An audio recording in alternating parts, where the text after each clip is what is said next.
Hello everybody, कैसे हैं आप सब? आई होप सब एकदम ठीक है, सब एकदम बढ़िया है, क्वेश्चन बैंक की तैयारी कर रहे हैं। तो welcome back to another chapter of your question bank series, जिसमें हम लोग आज डिस्कस करेंगे आपकी प्लांट फिजियोलॉजी का पहला chapter, that is photosynthesis in higher plant. अच्छे खासे सेट ऑफ क्वेश्चंस करने वाले हैं। ऑफकोर्स हम यहाँ पर आप मेरे साथ टॉपिक वाइज क्वेश्चंस करेंगे।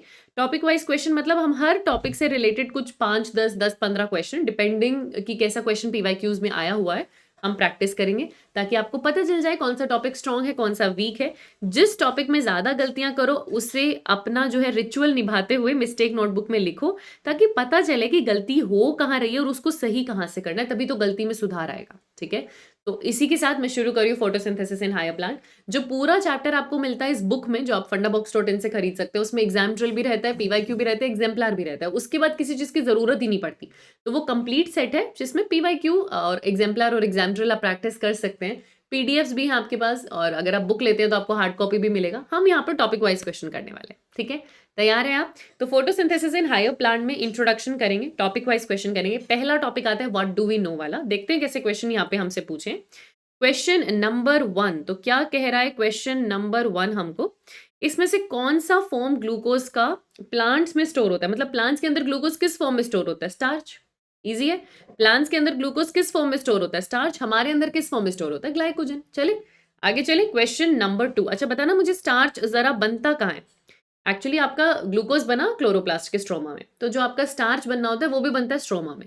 लेकिन जब आपको सुक्रोज बनाना होता है ना, क्योंकि सुक्रोज की फॉर्म में ट्रांसपोर्टेशन होती है, जब फ्लोएम में ट्रांसपोर्टेशन होती है वो सुक्रोज की फॉर्म में होती है, वो साइटोप्लाज्म में बनता है। ये बात याद रखिएगा। ठीक है, अगला क्वेश्चन देखते हैं, क्वेश्चन नंबर 2। तो मैंने थोड़ी एक्स्ट्रा नॉलेज आपको दे दी। आपको करेक्ट रिएक्शन बताना है फोटोसिंथेसिस का। आप बिना ऑप्शन देखिए अपने दिमाग में रिएक्शन आपको फोटोसिंथेसिस की हो या वो रिएक्शन आपके पास रेस्पिरेशन की हो। ठीक है, ये दोनों रिएक्शन के लिए आपको ऑप्शंस की जरूरत नहीं होनी चाहिए। आपको ये दोनों रिएक्शंस बहुत अच्छे से याद होनी चाहिए। फोटोसिंथेसिस में आपके पास रॉ मटेरियल के नाम पे 6CO2 होता है और 6H2O नहीं 12H2O होता है, क्योंकि मुझे पता है फोटोसिंथेसिस में ऑक्सीजन रिलीज होगा, साथ में पानी भी रिलीज होगा। तो लेफ्ट और राइट रिएक्शन में लेफ्ट साइड और राइट साइड पानी रहने वाला है, इसलिए ज्यादा पानी लिया गया 12H2O। क्यों? बैलेंस करना है इक्वेशन को, क्योंकि पूरा ऐसे एक स्टेप में तो होती नहीं, तो हमने बैलेंस ऐसे किया हुआ इक्वेशन को। फिर किसकी प्रेजेंस चाहिए जी? लाइट की प्रेजेंस भी चाहिए और क्लोरोफिल की प्रेजेंस भी चाहिए। होगा क्या? ग्लूकोज बनेगा, तो C6H12O6 ग्लूकोज बनेगा। साथ में ऑक्सीजन रिलीज होगा, 6 CO2 थे तो 6 ऑक्सीजन रिलीज होंगे। साथ में 6 मॉलिक्यूल पानी का भी रिलीज होगा बैलेंस करने के लिए। ये इक्वेशन है। अब आप ढूंढो जरा आंसर। देखो, लेफ्ट साइड ग्लूकोज तो हो ही नहीं सकता, क्योंकि ग्लूकोज तो बनता है, वो राइट साइड होगा। 6CO2 के साथ 6H2O नहीं है, 12H2O है। लाइट और क्लोरोफिल की प्रेजेंस है। ये एरो के ऊपर नीचे लिखना चाहिए था, ऐसे लिख दिया। फिर यहाँ पे ग्लूकोज बन रहा है, 6 ऑक्सीजन बन रहा है और पानी बन रहा है ऑफकोर्स, तो आंसर होगा बी। तो 2 का आंसर होगा बी। लगे हाथ ना क्या करो, रेस्पिरेशन की भी इक्वेशन रिवाइज कर लो। हालांकि रेस्पिरेशन अगला चैप्टर है, पर देखो ये दोनों इक्वेशंस आपको बहुत अच्छे से आनी चाहिए। तो अगर मैं रेस्पिरेशन की बात करूं, वहां तो हम ग्लूकोज को तोड़ते हैं, तो वहां लेफ्ट साइड ग्लूकोज आता है C6H12O6। उसको तोड़ना है तो 6 ऑक्सीजन की प्रेजेंस में तोड़ेंगे, CO2 रिलीज होगी, 6 O2 के बदले 6 CO2 रिलीज होगी। साथ में 6 मॉलिक्यूल पानी के रिलीज होंगे, साथ में एनर्जी बनेगी जिसको आप ट्रैप कर कर ATP बनाएंगे। तो ये दोनों इक्वेशंस आपको आनी चाहिए, याद होनी चाहिए। नहीं याद है तो यहां पर याद कर लो, आंसर होगा बी। अगला क्वेश्चन देखो, क्वेश्चन नंबर 3। क्या कह रहा है क्वेश्चन नंबर 3? इनमें से कौन से फोटोसिंथेसिस के रॉ मटेरियल है? यही पूछ रहे हैं ना, इनमें से कौन से रॉ मटेरियल है? तो सोचो अपने दिमाग में और आंसर दो मुझे, क्या होते हैं रॉ मटेरियल? अभी आपने इक्वेशन देखी, CO2 और वाटर होता है रॉ मटेरियल जिससे ग्लूकोज बनता है। तो जो दो मेन रॉ मटेरियल है वो तो वाटर और CO2 होने चाहिए मेरे अकॉर्डिंग। अब मैं आंसर 1 और 2 ढूंढूं, जो मुझे कहीं भी दिया नहीं हुआ। दिया हुआ तो 1 और 2 के साथ मुझे 3 दिया है। तो लाइट ने ऐसा क्या खास कर लिया जो क्लोरोफिल ने नहीं किया? अगर मुझे चारों ही लेने हैं तो मैं चारों लूंगी, लेकिन अगर मेरे पास एक ऑप्शन होता जिसमें 1 और 2 होता, मैं उसे प्रायोरिटी देती। रॉ मटेरियल वो है। लाइट और क्लोरोफिल की तो प्रेजेंस है कि चलो लाइट की मदद से टूट जाएगा वाटर, इजी हो जाएगा। क्लोरोफिल ट्रैप करने में मदद करेगा, तो इनकी प्रेजेंस होती है, ये रॉ मटेरियल नहीं होते। अगर ऑप्शन 1 एंड 2 होता ना, मैं उसको प्रायोरिटी देती, लेकिन मेरे पास चारों थे तो मैंने चारों ले लिया। आंसर यहाँ पर क्या होगा? डी। क्लियर हो रही है ये चीज आपको? अगला क्वेश्चन देखिए, क्वेश्चन नंबर 4। चलिए क्वेश्चन नंबर 4, चलिए। मैक्सिमम नंबर ऑफ क्लोरोप्लास्ट आपको कहाँ मिलेंगे? अब आपको ना एक ऐसा लाइन लिखी हुई है एनसीईआरटी में जहां बताया हुआ है कि क्लमाइडोमोनास एक यूनिसेलुलर एल्गी है, उसके पास एक ही क्लोरोप्लास्ट है। मीजोफिल बहुत 20 से 100 के लेवल पर वहां पर क्लोरोप्लास्ट चले जाते हैं। आप लीफ देखिए, तो लीफ के अंदर सबसे ज़्यादा मेसोफिल है, पूरा ग्राउंड टिश्यू में मेसोफिल है और हर मेसोफिल में इतने क्लोरोप्लास्ट हैं। तो वैसे भी मैक्सिमम क्लोरोप्लास्ट वहाँ है जहाँ मैक्सिमम फोटोसिंथेसिस हो रहा है, तो आंसर फिर भी क्या जाएगा? सी। लीफ जितना फोटोसिंथेसिस तो और कहीं नहीं हो रहा ना, तो आंसर क्या जाएगा? सी। अगला क्वेश्चन देखिए, क्वेश्चन नंबर 5। चलिए क्या पूछ रहे हैं क्वेश्चन नंबर 5 में हमसे कि एक ग्लूकोज बनाने के लिए क्या-क्या चाहिए और क्या-क्या में आपसे पूछ रहे हैं कितना CO2 चाहिए, कितना ATP चाहिए, कितना NADPH2 चाहिए। CO2 तो आपको इक्वेशन से पता है 6 CO2 चाहिए तो जाकर एक ग्लूकोज बनता है और 6 CO2 तो चारों ऑप्शन में दिया हुआ है। अब बचता क्या है? ATP और NADPH2। वो कैसे कैलकुलेट करें? तो भैया अगर हमें एक मॉलिक्यूल ऑफ ग्लूकोज बनाना है तो बहुत सारे तरीके हैं। C3 साइकिल होती है, C4 साइकिल होती है, कैम पाथवे होता है, C2 में भी ग्लूकोज तो बनता है। पर अगर कुछ भी नहीं दे रखा होता तो हमें समझना है कि केल्विन के बारे में पूछ रहे हैं। अगर हमें कुछ भी नहीं दे रखा होता तो हमें ये समझना होता है कि केल्विन साइकिल के बारे में पूछ रहे हैं। केल्विन साइकिल अगर एक बार रन होती है ये साइकिल तो 3 ATP की जरूरत पड़ती है और 2 NADPH2 की जरूरत पड़ती है। अगर आपको ये साइकिल याद हो तो कुछ ऐसी जरूरत पड़ती है अगर ये साइकिल एक बार रन करे तो। क्वेश्चन कह रहा है कि एक ग्लूकोज बनाना है। क्वेश्चन कह रहा है कि एक ग्लूकोज बनाना है। एक ग्लूकोज बनाने के लिए 6 साइकिल्स रन करनी पड़ती हैं। 6 बार ये साइकिल रन करनी पड़ती है। तो अब आप मुझे खुद बता दीजिए कि अगर एक बार साइकिल रन करने में 3 ATP लगता है तो 6 बार साइकिल रन करने में 6 इंटू 3 18 ATP लगेगा।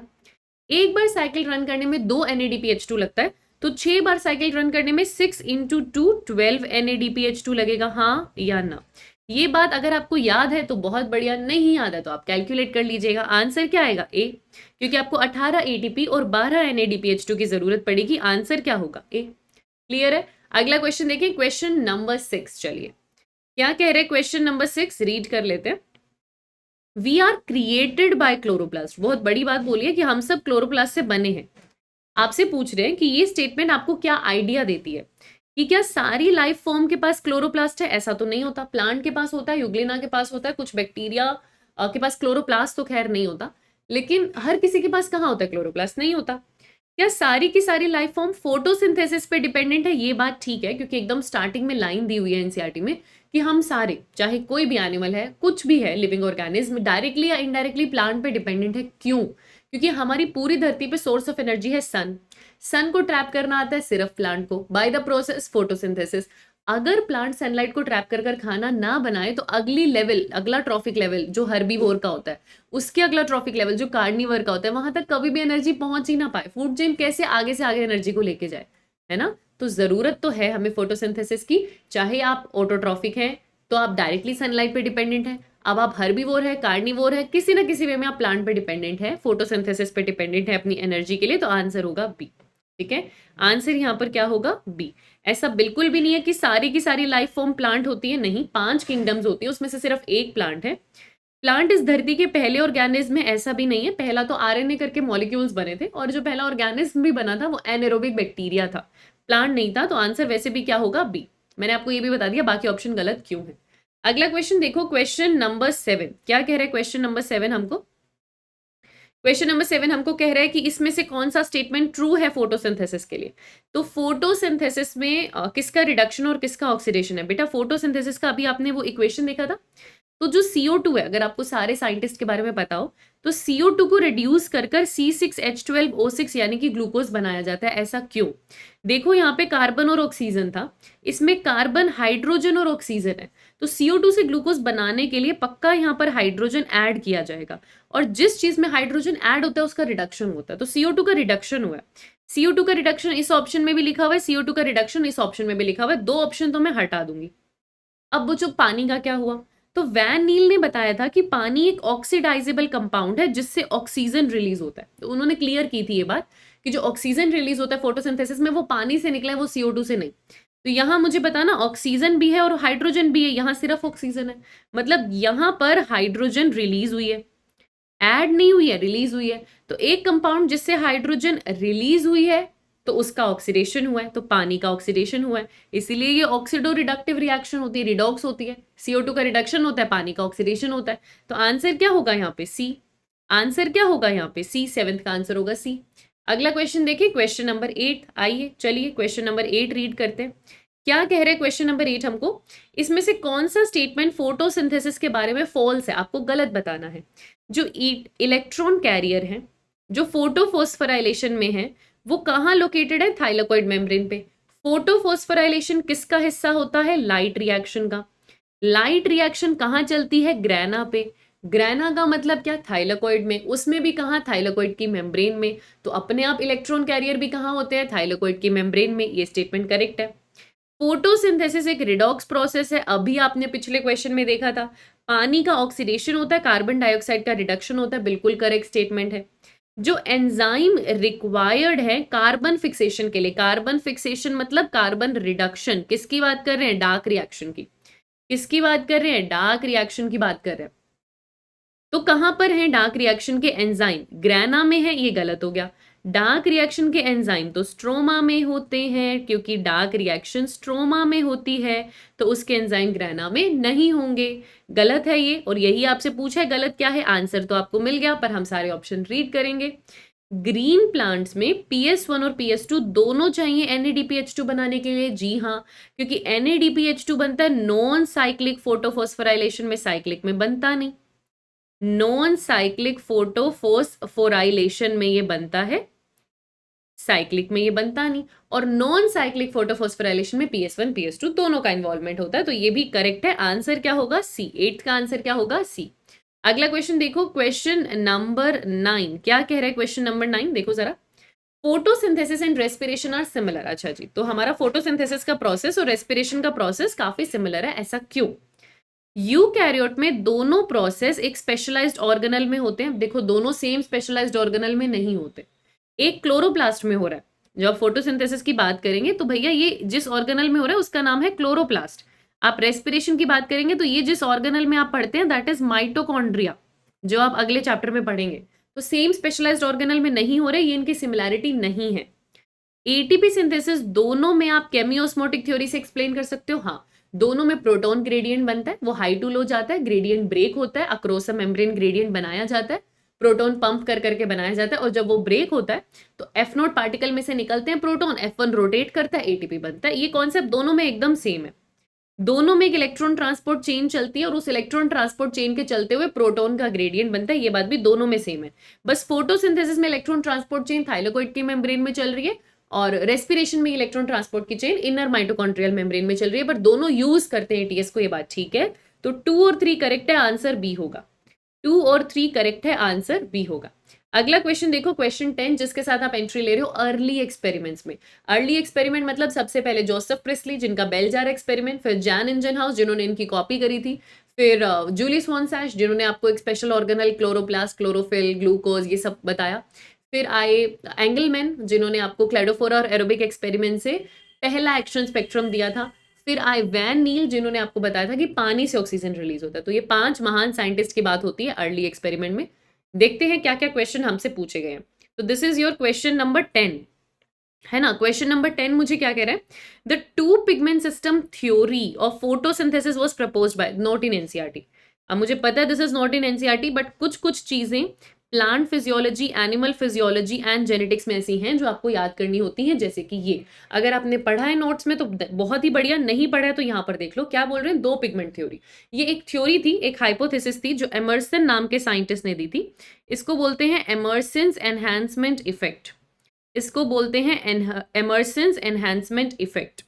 इस थ्योरी का क्या मतलब था? इस थ्योरी का ये मतलब था कि जब हमें पता था कि 2 फोटो सिस्टम है हमारे पास, एक हमारे पास PS1 है, एक हमारे पास PS2 है। ये भी हमें पता था कि दोनों में क्लोरोफिल A होता है रिएक्शन सेंटर में, बस फर्क इतना था, यहाँ पर वो 700 नैनोमीटर की लाइट एब्जॉर्ब करता था, यहाँ पर जो क्लोरोफिल A था वो मैक्सिमम एब्जॉर्प्शन 680 नैनोमीटर की लाइट पे दिखाता है। तो ये बात हमको पता थी।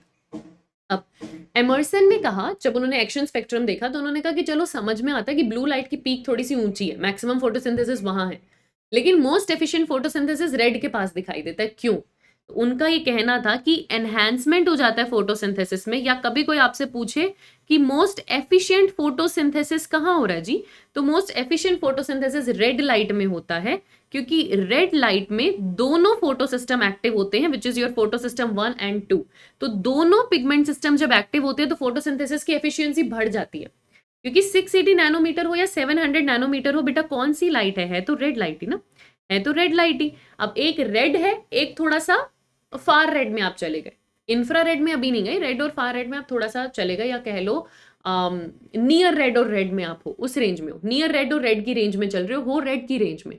और जब आप रेड लाइट की रेंज में रहते हो तो एफिशिएंसी मैक्सिमम हो जाती है, क्योंकि दोनों फोटो सिस्टम एक्टिव हो जाते हैं, तो एफिशिएंसी अपने आप बढ़ जाएगी। इसको कहते हैं एमर्सन्स एनहांसमेंट इफेक्ट, और ये हमें एमर्सन नाम के साइंटिस्ट ने दिया था, तो आंसर होगा सी। फिर आता है एक रेड ड्रॉप इफेक्ट, जो कहता था कि अगर आप ये 700 के आगे चले गए ना, मतलब आप फार रेड में चले गए, इंफ्रारेड से पहले फार रेड में चले गए, तो ना तो PS1 एक्टिव रहेगा ना PS2 एक्टिव रहेगा, दोनों ड्रॉप कर जाएंगे, तो अचानक से फोटोसिंथेसिस ड्रॉप करेगा, उसको बोलते हैं रेड ड्रॉप इफेक्ट। तो ये दोनों चीजें एमर्सन्स की थ्योरी से रिलेटेड हैं, और आप इनको प्लीज याद रखिएगा, और ये दोनों फोटो सिस्टम की इन्वॉल्वमेंट मांगती हैं, तो आंसर होगा सी। अगला क्वेश्चन देखते हैं, क्वेश्चन नंबर 11। चलिए चलो, यहाँ नंबरिंग करी हुई है, बहुत बढ़िया। अगर मैं फोटोसिंथेसिस की बात करूं तो एक्शन और एब्जॉर्प्शन स्पेक्ट्रम किससे रिलेटेड है? तो बेटा पहला एक्शन स्पेक्ट्रम, जब तक कि स्पेक्ट्रोफोटोमीटर बने भी नहीं थे, तो एंगलमैन का एक बहुत बढ़िया एक्सपेरिमेंट था, और उन्होंने हमें पहला एक्शन स्पेक्ट्रम दिया था कि ब्लू और रेड लाइट में मैक्सिमम फोटोसिंथेसिस होता है, क्योंकि वहां पर सबसे ज्यादा बैक्टीरिया अक्यूमुलेट हो रहे थे। दूसरा क्वेश्चन जो एंगलमैन से पूछा जा सकता है, मैं यहाँ पर आपको पहले ही बता दूं, इन्होंने कौन सा प्लांट यूज किया था? तो इन्होंने क्लैडोफोरा यूज किया था। ठीक है, इनको कैसे पता चला था कि ब्लू और रेड लाइट में ज्यादा फोटोसिंथेसिस होता है? तो इन्होंने देखा था कि कहाँ ज्यादा ऑक्सीजन रिलीज हो रही है, इन्होंने ये नोटिस किया था कि कहाँ ज्यादा ऑक्सीजन रिलीज हो रही है। और इन्हें कैसे पता चला था कहाँ ज्यादा ऑक्सीजन रिलीज हो रही है? क्योंकि वहां पर ज्यादा से ज्यादा एरोबिक बैक्टीरिया अक्यूमुलेट कर रहे थे। तो ये कुछ पॉइंट्स है जहां से क्वेश्चन बन सकता है। फिलहाल यहाँ पर आंसर क्या होगा? बी। ये एंगलमैन का बढ़िया सा एक्सपेरिमेंट था, जिसकी वजह से आपको पता चलता है इस बारे में। अगला क्वेश्चन देखो, क्वेश्चन नंबर 12। चलिए, किसने डिस्कवर किया था कि लाइट बहुत जरूरी है for releasing oxygen in plants? ठीक है, देखो, स्टीफन हेल्स लेवोइजर, ये एनसीईआरटी में है नहीं। ठीक है, वोन हेलमोंट का नाम आपने सुना होगा, डेफिनेटली सुना होगा,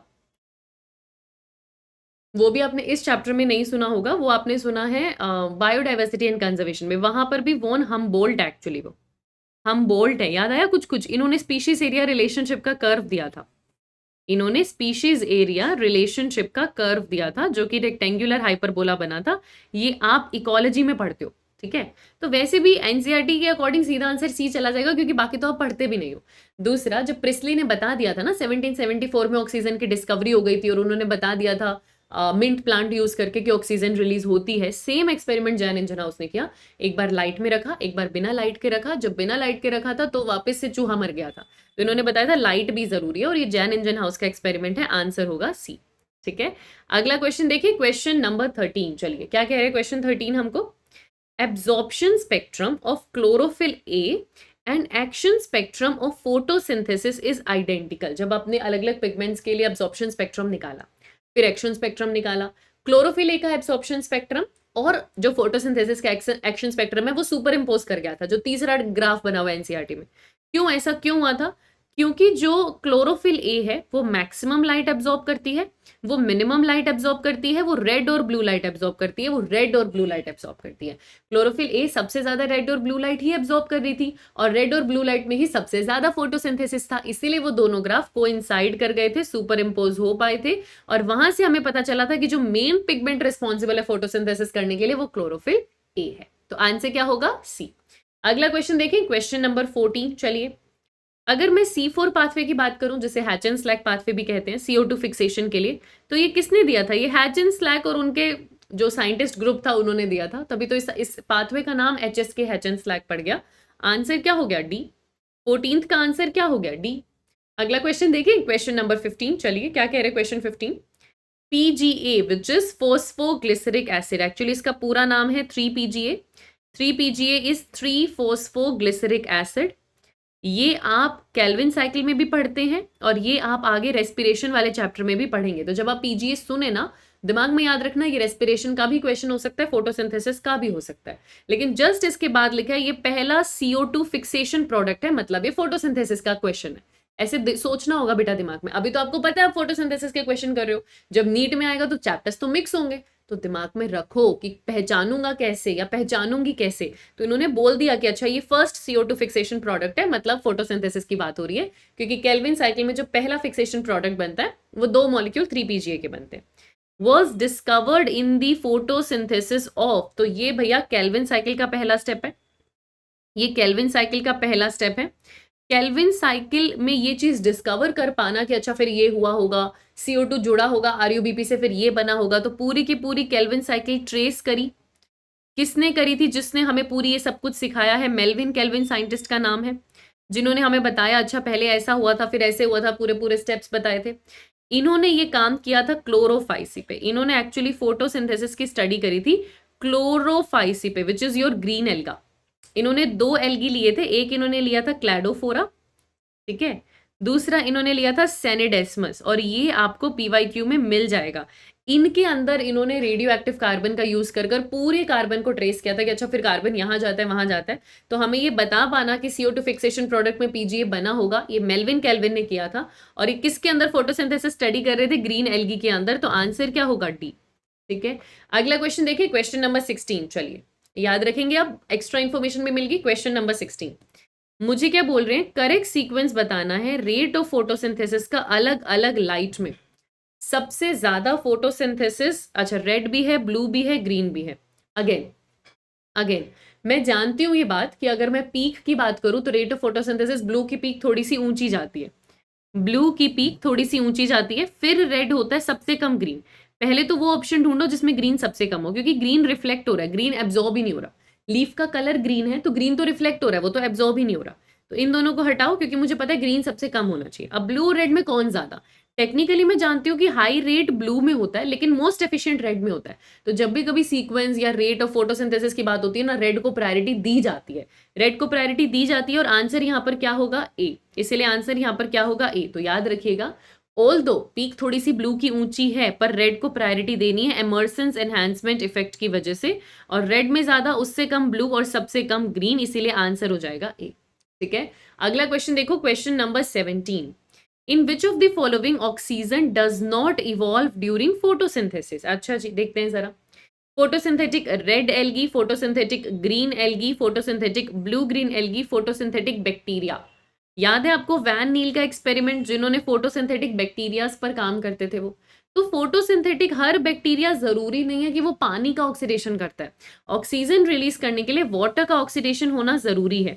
अब जो भी एल्गी है, वो रेड एल्गी है, वो ग्रीन एल्गी है, या वो ब्लू ग्रीन एल्गी है। Blue green algae cyanobacteria, cyanobacteria भी बैक्टीरिया ही होता है, पर साइनोबैक्टीरिया वाटर का ऑक्सीडेशन करता है, लाइट की प्रेजेंस में फोटोसिंथेसिस करता है, बहुत ज्यादा ग्रीन प्लांट जैसा है, एल्गी जैसा है। लेकिन कुछ फोटोसिंथेटिक बैक्टीरिया, जैसे ग्रीन सल्फर बैक्टीरिया हो गया, पर्पल सल्फर बैक्टीरिया हो गया, उनके अंदर वाटर का ऑक्सीडेशन नहीं होता। वैन नील उन पर काम करते थे, और वैन नील ने बताया था कि वो H2S का ऑक्सीडेशन करते हैं, जिससे क्या होता है? सल्फर रिलीज होता है, ऑक्सीजन नहीं। तो आंसर क्या होना चाहिए? डी। आंसर क्या होना चाहिए? डी। अगला क्वेश्चन देखिए, क्वेश्चन नंबर 18, जिसके साथ हम एंट्री ले रहे हैं, where does photosynthesis takes place वाले टॉपिक के अंदर क्वेश्चन आएगा 18। लाइट रिएक्शन फोटोसिंथेसिस की कहाँ होती है? थाइलेकोइड पे होती है, यानी कि ग्रेना में होती है। अब इन्होंने बोला तो इनसाइड है, होती तो उसकी मेम्ब्रेन पर है, खैर, पर ठीक है, चलो हम ग्रेना ले लेते हैं यहाँ पे, क्योंकि ग्रेना में हो रहा है ये सारा का सारा काम। तो आंसर होगा बी। अगला क्वेश्चन लेते हैं, क्वेश्चन नंबर 19। चलिए, जो C3 प्लांट है, अच्छा पहले 2 स्टेटमेंट दिया हुआ है, 1 और 2, और आपको ट्रू बताना है, करेक्ट ऑप्शन चूज करना है। आइडिया लग गया? जो C3 प्लांट होते हैं उनमें जो केल्विन पाथवे होता है वो मीजोफिल सेल के अंदर होता है। हाँ, मीजोफिल सेल के अंदर क्लोरोप्लास्ट, क्लोरोप्लास्ट के स्ट्रोमा में होता है। तो जी ये तो ट्रू है, ये तो ट्रू है। C4 प्लांट में केल्विन पाथवे मीजोफिल के अंदर होता है, तो C4 के अंदर केल्विन पाथवे बंडल शीथ में होता है, मीजोफिल में नहीं होता। मीजोफिल के अंदर तो रुबिस्को होता ही नहीं है। अगर मैं C4 की बात करूं तो इनके मीजोफिल के अंदर मतलब जो फर्स्ट कार्बन फिक्सेशन है वो होती है, पर एक्चुअली इनकी जो केल्विन साइकिल है वो बंडल शीथ में चलती है। तो ये फॉल्स है, ये फॉल्स है, क्योंकि पाथवे कहाँ चलता है? बंडल शीथ में। C4 के अंदर क्रैन्स एनाटमी है, क्रैन्स एनाटमी का मतलब अंदर की तरफ जो बंडल शीथ है वहां रुबिस्को है, वहां केल्विन पाथवे चलेगा। तो जो स्टेटमेंट 1 है वो करेक्ट है, जो स्टेटमेंट 2 है वो इनकरेक्ट है। तो आंसर क्या होगा? बी। 19th का आंसर क्या होगा? बी। बी होगा ना। अगला क्वेश्चन देखिए, क्वेश्चन नंबर 20। चलिए, अगर मैं डार्क रिएक्शन की बात करूं तो डार्क रिएक्शन में CO2 को सबसे पहले कौन एक्सेप्ट करता है? केल्विन साइकिल का पहला प्राइमरी एक्सेप्टर होता है RUBP, जो कि एक 5 कार्बन का बना हुआ कंपाउंड है। राइब्यूलोज 1,5 बिस फॉस्फेट इसका नाम होता है। रुबिस्को की प्रेजेंस में CO2 को अपने आप से ज्वाइन करवा लेता है। आंसर होगा बी। 20 का आंसर होगा बी। अगला क्वेश्चन देखते हैं, क्वेश्चन नंबर 21। चलिए, what is the advantage of light reaction producing ATP and NADPH2 on stromal side of thylakoid membrane? Light reaction में ATP NADPH2 बना, आपसे ये पूछ रहे हैं कि वो स्ट्रोमा साइड में बनता है, ये बात भी आप जानते हैं कि स्ट्रोमा की तरफ बनता है, वो आपसे पूछ रहे हैं उसका फायदा क्या है। ग्रैना में चलती है लाइट रिएक्शन, लेकिन एटीपी और NADPH2 दोनों स्ट्रोमा की तरफ बनते हैं, क्यों, क्या फायदा हुआ? क्योंकि अगला जो डार्क रिएक्शन है वो स्ट्रोमा में हो रहा है और उसको चाहिए एटीपी और NADPH2 in the form of energy. तो क्या दिक्कत है कि जो केल्विन साइकिल है वो स्ट्रोमा में है, वो उस एटीपी और NADPH2 को यूज करती है। लाइट रिएक्शन स्ट्रोमा में होता है, नहीं ग्रैना में होता है।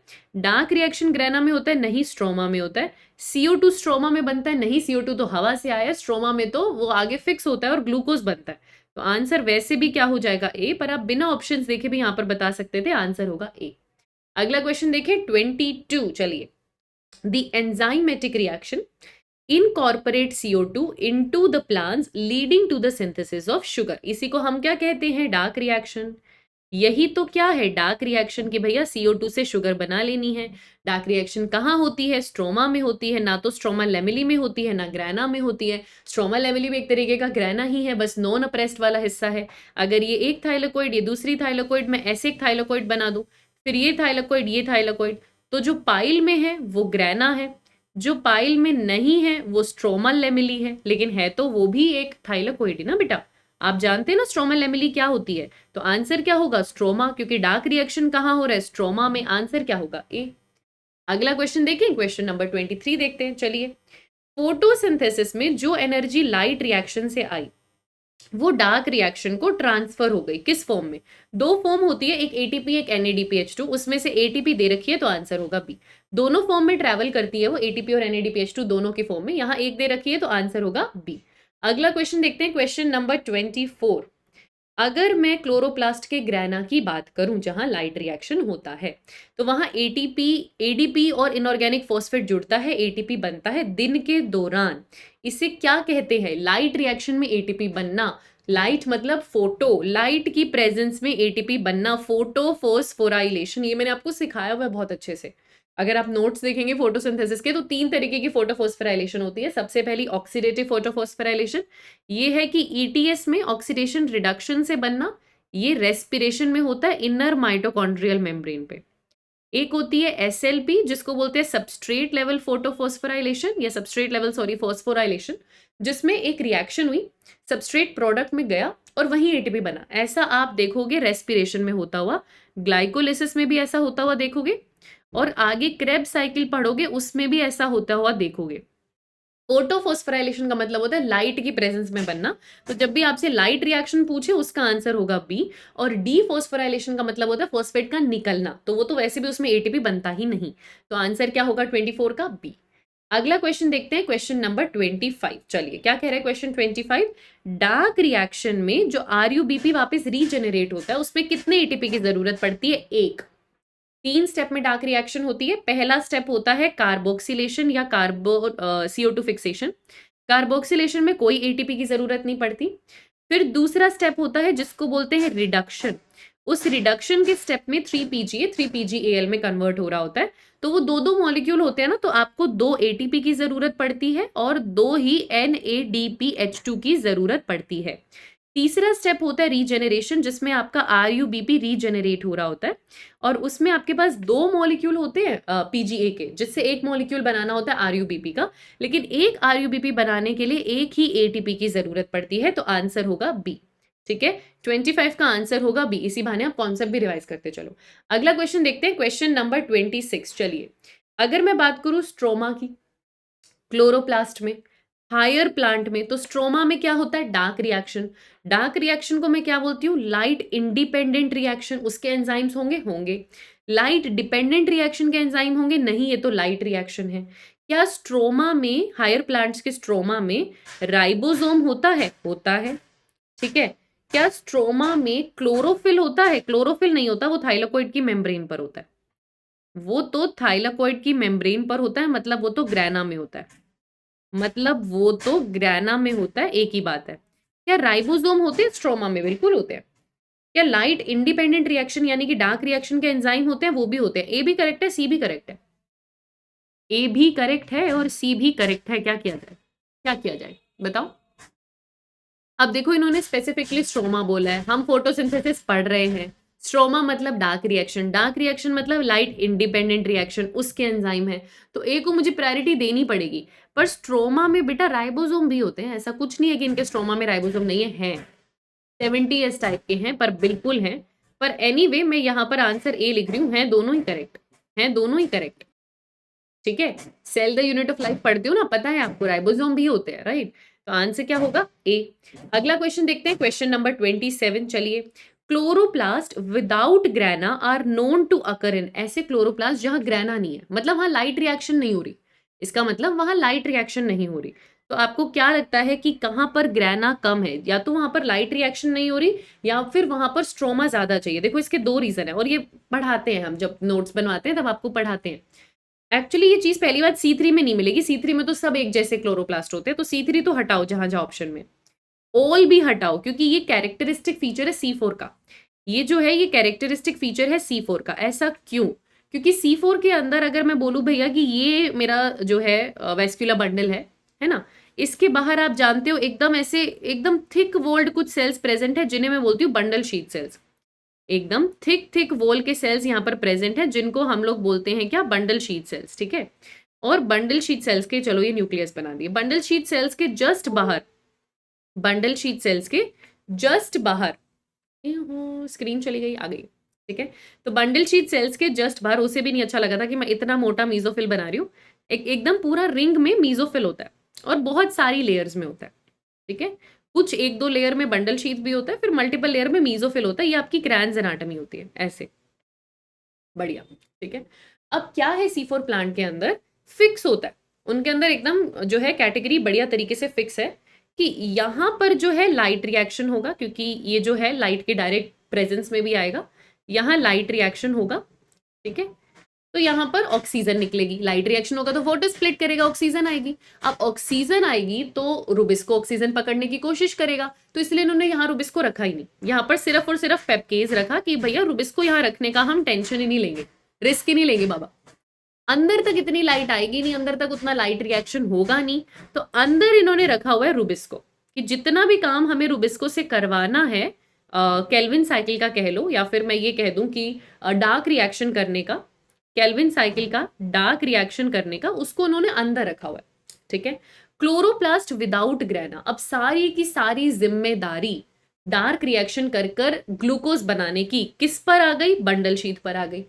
बंडल शीट के अंदर हमने डार्क रिएक्शन करवाना है, और बहुत सारा करवाना है, तो बंडल शीट के अंदर जितने भी क्लोरोप्लास्ट हैं, उन क्लोरोप्लास्ट में डार्क रिएक्शन इतना ज्यादा करवाना है कि वहां पे स्पेस चाहिए डार्क रिएक्शन होने का। तो अक्सर वहां पर ग्रेना या तो छोटे साइज के होते हैं, या ग्रेना होते नहीं है, ग्रेना रिड्यूस्ड होते हैं, स्ट्रोमा ज्यादा होता है। ऐसी केस में उनको स्ट्रोमा ज्यादा दिया होता है, क्योंकि सारा रुबिस्को अंदर है ना, तो आपसे यही पूछ रहे कौन से क्लोरोप्लास्ट में ग्रेना नहीं है, जहां स्ट्रोमा ज्यादा है। तो स्ट्रोमा ज्यादा दे रखा है हमने बंडल शीट के क्लोरोप्लास्ट को, वो भी C4 प्लांट में, क्योंकि उन बेचारों पर पूरा भार है ग्लूकोज बनाने का, बाहर रुबिस्को रखा ही नहीं है, बाहर रिस्क ही नहीं लिए, तो आंसर क्या होगा, C। 27 का आंसर मेरे पास क्या हो जाएगा, C। अगला क्वेश्चन देखें, क्वेश्चन नंबर 28, जिसके साथ हम एंट्री करें अगले टॉपिक में। How many types of pigments are involved in photosynthesis, तो अब पिगमेंट्स की बात आने वाली है, और क्वेश्चन आ रहा है 28। चलिए, प्लास्टोसाइनिन, प्लास्टोसाइनिन के अंदर कॉपर सेंटर्स होते हैं बेटा, याद रखिएगा, 2 कॉपर सेंटर्स होते हैं प्लास्टोसाइनिन में, आंसर होगा ए। तो ये तो डायरेक्ट है, ये याद रखने वाली बात है, ये ETS में आता है। ETS में जब आप फोटो सिस्टम 1 को इलेक्ट्रॉन दे रहे होते हैं फोटो सिस्टम 2 से ट्रैवल करके, तो वो प्लास्टोसाइनिन उस इलेक्ट्रॉन को जो है आगे लेके जाने का काम करता है, उसमें 2 कॉपर के सेंटर्स होते हैं, आंसर होगा ए। अगला क्वेश्चन देखिए, question number 29, substance which is essential for respiration as well as photosynthesis, मतलब दोनों में होना चाहिए। देखिए, रुबिस्को केवल और केवल फोटोसिंथेसिस में काम करेगा, यूबिक्विनोन केवल और केवल रेस्पिरेशन के ETS में इलेक्ट्रॉन को ट्रांसपोर्टेशन करने का काम करता है, क्योंकि फोटोसिंथेसिस में प्लास्टोक्विनोन होता है, यूबिक्विनोन सिर्फ रेस्पिरेशन में काम करता है। प्लास्टोसाइनिन सिर्फ और सिर्फ फोटोसिंथेसिस में काम करता है, इलेक्ट्रॉन को PS1 को देता है, ऐसा कुछ भी रेस्पिरेशन में नहीं होता। लेकिन साइटोक्रोम B6F कॉम्प्लेक्स, आपने याद है, साइटोक्रोम B6F कॉम्प्लेक्स आपने ETS में देखा होगा, ये फोटोसिंथेसिस में होता है। वहीं मैं बोलूं cytochrome C, cytochrome A, A3, cytochrome BC1, इतने सारे साइटोक्रोम आप रेस्पिरेशन में पढ़ते हैं।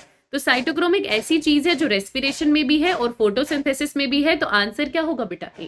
क्लियर है आपको? अगले क्वेश्चन पे चलिए, क्वेश्चन नंबर 30। चलिए क्या कह रहे हैं क्वेश्चन? कौन सा प्लांट पिगमेंट है जो मैक्सिमम एब्सॉर्प्शन करता है रेडिएशन का ब्लू और रेड रीजन में? क्लोरोफिल ए भी करता है, क्लोरोफिल बी भी करता है, लेकिन मैक्सिमम हम क्लोरोफिल ए को देते हैं, इसलिए उसे रिएक्शन सेंटर में रखा जाता है या उसे चीफ पिगमेंट या मेन पिगमेंट माना जाता है। तो ऑफकोर्स आंसर क्या होगा? ए। हालांकि याद रखिएगा क्लोरोफिल बी की भी पीक ब्लू और रेड में ही बनती है, लेकिन फिर भी हम क्लोरोफिल ए को जो है मेन पिगमेंट मानते हैं। हम क्लोरोफिल ए को जो है मेन पिगमेंट मानते हैं, ये बात आप याद रखिएगा। अगला क्वेश्चन देखते हैं, क्वेश्चन नंबर 31। चलिए क्या कह रहे हैं क्वेश्चन 31? क्लोरोफिल ए है और बी है, इनमें फर्क क्या है? दोनों का स्ट्रक्चर भी ऑलमोस्ट बहुत हद तक जो है बेटा सेम होता है। क्लोरोफिल ए में बस जहां मिथाइल ग्रुप मिलता है ना, वहां क्लोरोफिल बी में एल्डिहाइड ग्रुप मिलता है। ये फर्क है, रिंग्स है, क्योंकि दोनों के अंदर अगर आप दोनों का भी स्ट्रक्चर देखेंगे तो इनके पास एक पोरफायरिन का हेड होता है और एक फाइटोल की टेल होती है। ठीक है, दोनों का स्ट्रक्चर ऐसा होता है। इस पोरफायरिन के हेड में 4 ऐसे पायरोल की रिंग्स होती हैं, बीच में मैग्नीशियम होता है, वो भी दोनों में है। बस फर्क ये है, क्लोरोफिल ए के अंदर जो सेकेंड पायरोल रिंग है वहां मिथाइल ग्रुप है, क्लोरोफिल बी में उसकी जगह CHO एल्डिहाइड ग्रुप है। तो ये बात आपको जो है याद रखनी है कि एक पोजीशन है, position x, position x, position x, position x, उसमें जो क्लोरोफिल ए है उसके पास मिथाइल ग्रुप होता है, क्लोरोफिल बी के पास एल्डिहाइड ग्रुप होता है। ये बात बिल्कुल ठीक है। बी ऑप्शन कह रहे हैं क्लोरोफिल ए के पास एल्डिहाइड होता है, नहीं। क्लोरोफिल ए के पास कार्बोक्सिल होता है, नहीं। इथाइल होता है, नहीं। क्लोरोफिल ए के पास मिथाइल ग्रुप होता है, क्लोरोफिल बी के पास एल्डिहाइड ग्रुप होता है। सिर्फ इतना सा फर्क है क्लोरोफिल ए और बी के स्ट्रक्चर में। तो आंसर यहां पर क्या हो जाएगा? ए। क्लियर है? अगला क्वेश्चन देखिए, क्वेश्चन नंबर 32। हम एंट्री करें लाइट रिएक्शन में। व्हाट इज लाइट रिएक्शन पे हम आ चुके हैं, देखो जरा। अगर मैं आपसे पूछूं PS1 कहां पर लोकेटेड है, तो PS1 करता है साइक्लिक फोटोफॉस्फोराइलेशन।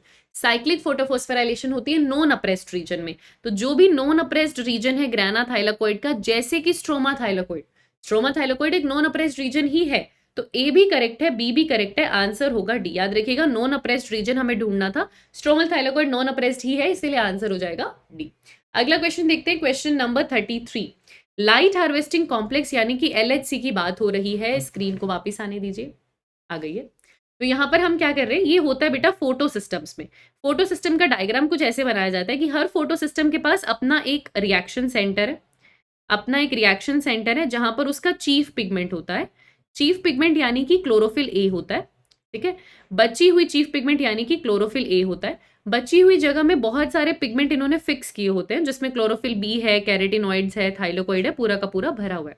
इसको हम लोग बोलते हैं LHC या फिर लाइट हार्वेस्टिंग कॉम्प्लेक्स, या फिर लाइट हार्वेस्टिंग कॉम्प्लेक्स, या इसको एंटीना भी बोलते हैं, इसको एंटीना कॉम्प्लेक्स भी बोलते हैं। तो ये दोनों नाम इसी के हैं, एंटीनल कॉम्प्लेक्स भी बोलते हैं। क्वेश्चन क्या पूछ रहा है, लाइट हार्वेस्टिंग कॉम्प्लेक्स क्या है? क्या उसमें सिर्फ एक मॉलिक्यूल क्लोरोफिल ए का है? नहीं, वो तो चीफ पिगमेंट में होता है।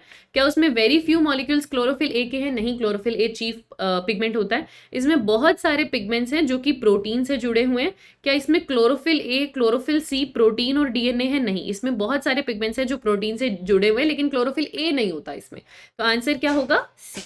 अगला क्वेश्चन देखिए, क्वेश्चन नंबर 34। चलिए क्या कह रहे हैं क्वेश्चन, बस याद रखना बेटा क्लोरोफिल ए नहीं होता कभी LHC में। ठीक है, अगला क्वेश्चन देखो, क्वेश्चन नंबर 34। क्या कह रहे हैं क्वेश्चन, जो मिनरल फोटोलिसिस ऑफ वाटर में इन्वॉल्व है, तो पानी को तोड़ने के लिए एक ऑक्सीजन इवॉल्विंग कॉम्प्लेक्स होता है जिसको OEC कहते हैं।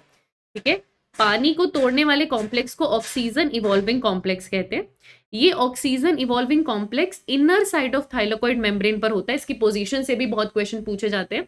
इसके अंदर 3 मिनरल्स इन्वॉल्व होते हैं, manganese, chlorine and calcium. Please याद रखिएगा, तो मैंगनीज है, क्लोरीन है और क्लोराइड है और कैल्शियम है, ये 3 मिनरल्स इसमें इन्वॉल्व है।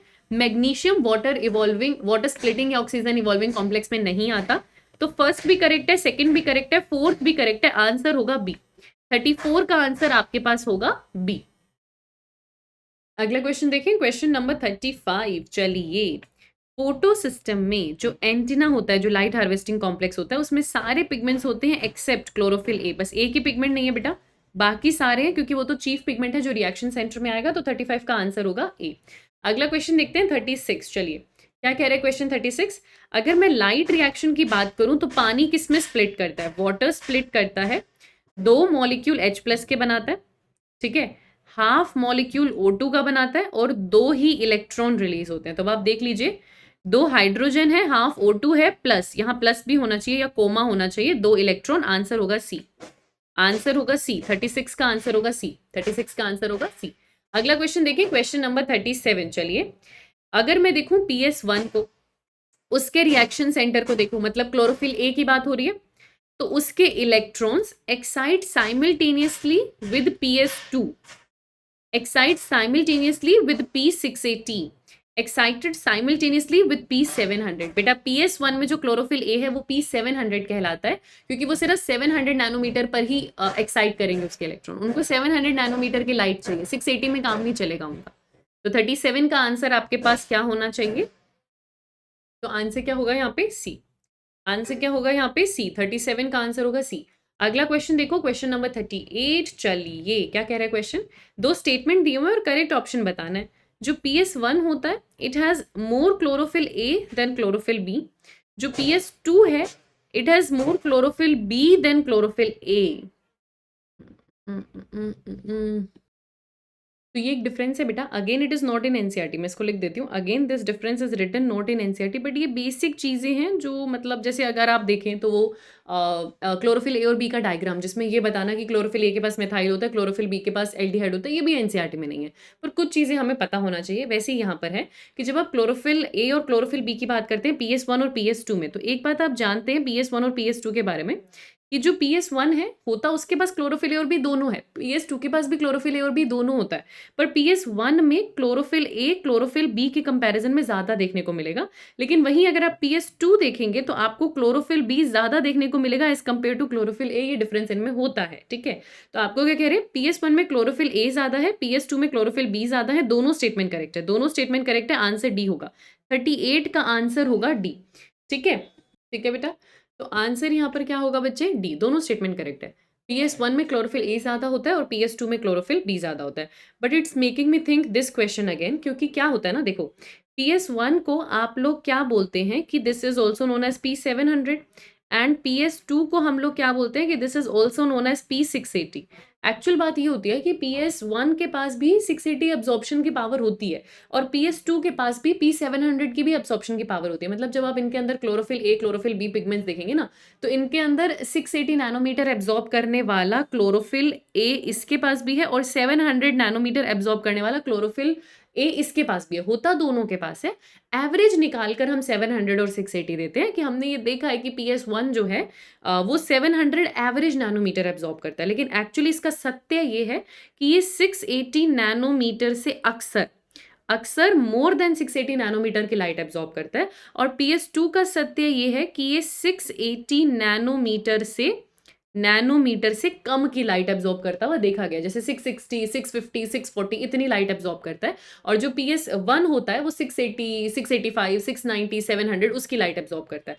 तो ये हायर एब्जॉर्ब करता है, ये लोअर एब्जॉर्ब करता है। पर हाँ, PS2 के अंदर भी 700 नैनोमीटर एब्जॉर्ब करने वाला एक पिगमेंट देखा गया। अगेन, इसकी मैं फिर से बात करूं तो this is not in NCERT. Properly इस चीज को ऐसे एनसीईआरटी में एक्सप्लेन किया जाए ऐसा नहीं है। लेकिन हाँ, जब PS1 एक्साइट हो रहा था 700 नैनोमीटर से, या मैं कहूँ हायर लाइट से, तो PS2 भी साथ में एक्साइट हो सकता है। तो PS2 भी साथ में एक्साइट हो सकता है, क्योंकि आप कह रहे PS1 700 नैनोमीटर की लाइट से एब्जॉर्ब जो है एक्साइट हुआ है। तो 700 नैनोमीटर की light is less energy, this is a little bit more energy, but PS2 के पास भी 700 नैनोमीटर की लाइट एब्जॉर्ब करने वाला पिगमेंट होता तो है।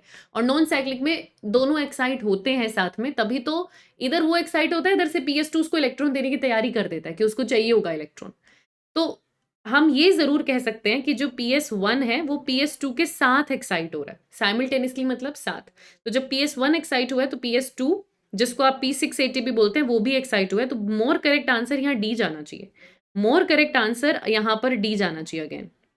वैसे ये बात आप जान लो, PS1 को P700 कहते हैं, लेकिन जो एक्चुअल अंदर की सच्चाई है, जितनी डेप्थ में कभी नहीं जाया जाता, तो PS1 को जब देखा जाता है उसके अंदर 680 नैनोमीटर की लाइट एब्जॉर्ब करने वाला मॉलिक्यूल है, और जब PS2 को देखा जाता है उसमें 700 की लाइट एब्जॉर्ब करने वाला मॉलिक्यूल है। तो दोनों साथ में एक्साइट होते हैं, ये असलियत है इनकी, ठीक है। तो आंसर क्या होगा डी। और 38 तो आपने देख ही लिया कि PS1 में क्लोरोफिल ए थोड़ा ज्यादा होता है, PS2 में क्लोरोफिल बी थोड़ा सा ज्यादा होता है। मोर देन एनसीईआरटी एक्सप्लेनेशन है, पर आपके काम आ जाएंगी। अगला क्वेश्चन देखिए, क्वेश्चन नंबर 39। अगर मैं PS1 की बात करूं तो PS1 अकेला साइक्लिक फोटोफॉस्फोराइलेशन में इन्वॉल्व होता है, और वहां पर वो क्या बनाता है, वहां पर वो केवल एटीपी बनाता है, NADPH2 वो नहीं बनाता। By dash movement of electron, cyclic movement, उसके इलेक्ट्रॉन साइक्लिक मूवमेंट करते हैं, ठीक है।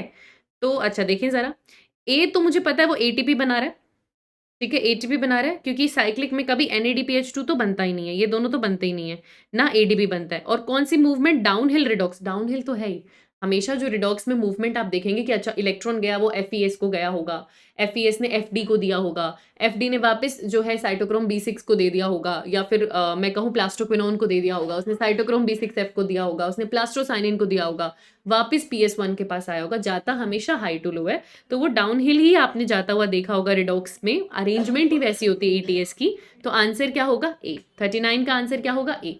अगला क्वेश्चन देखते हैं, 40 देखते हैं।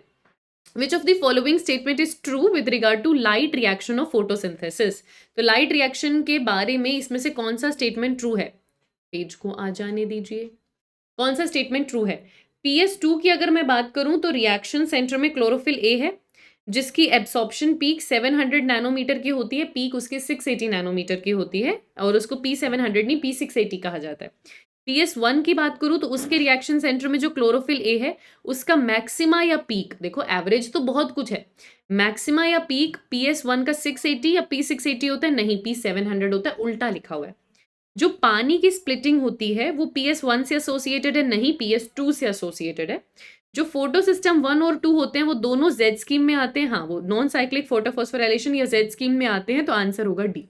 अगला क्वेश्चन देखते हैं, क्वेश्चन नंबर 41। अगला क्वेश्चन देखते हैं, क्वेश्चन 41। अगर मैं फोटोसिंथेसिस की बात करूं तो आपको बताना है PS2 में क्या होता है, जो पहला वाला स्टार्ट जिसे होता है PS2, जिसे P680 भी कहा जाता है, उसके बारे में आपसे पूछ रहे हैं। तो फोटोसिंथेसिस में it takes longer wavelength of light and electron from water. पहली बात, ये शॉर्टर वेवलेंथ ऑफ लाइट लेता है, 680 से शॉर्टर लेता है, लॉन्गर तो ये नहीं लेता, तो उसके लिए ये गलत हो जाएगा। It takes shorter wavelength of light and electron from water, हाँ वाटर को ब्रेक डाउन कर इलेक्ट्रॉन रिलीज ये करवाएगा और ये शॉर्टर वेवलेंथ ऑफ लाइट लेगा, ये बात ठीक है। इट टेक्स लॉन्गर वेवलेंथ नहीं, it takes shorter wavelength yes, and electron from NADP नहीं, NADP को इलेक्ट्रॉन देता है पहली बात, और वो भी PS1 देता है, PS2 नहीं देता, ठीक है। तो आंसर आपके पास क्या हो जाएगा बी, कि ये इलेक्ट्रॉन लेता है वाटर से क्योंकि उसका ब्रेक डाउन कराता है, and shorter wavelength of light है, इसीलिए आंसर क्या होगा बी। अगला क्वेश्चन देखो 42। अगर मैं फोटो सिस्टम 1 की बात करूं, PS1 की बात करूं, तो PS1 का पहला इलेक्ट्रॉन एक्सेप्टर कौन है। PS1 से जब इलेक्ट्रॉन एक्साइट होते हैं सबसे पहले वहां FES बैठा है, एक आयरन सल्फर प्रोटीन इलेक्ट्रॉन लेने के लिए, फिर वो इलेक्ट्रॉन आगे फेरोडॉक्सिन को देता है सेकंड नंबर पे, फिर फेरोडॉक्सिन FNR को देता है जो कि एक NADP रिडक्टेज एंजाइम है, तो आंसर होगा डी। 42 का आंसर आपके पास होगा डी। अगला क्वेश्चन देखते हैं 43। चलिए क्या कह रहा है question 43। If there is a mutation in cytochrome system तो क्या होगा, मतलब साइटोक्रोम सिस्टम काम नहीं कर रहा, उसका म्यूटेशन हो गया, अब आपको बताना है।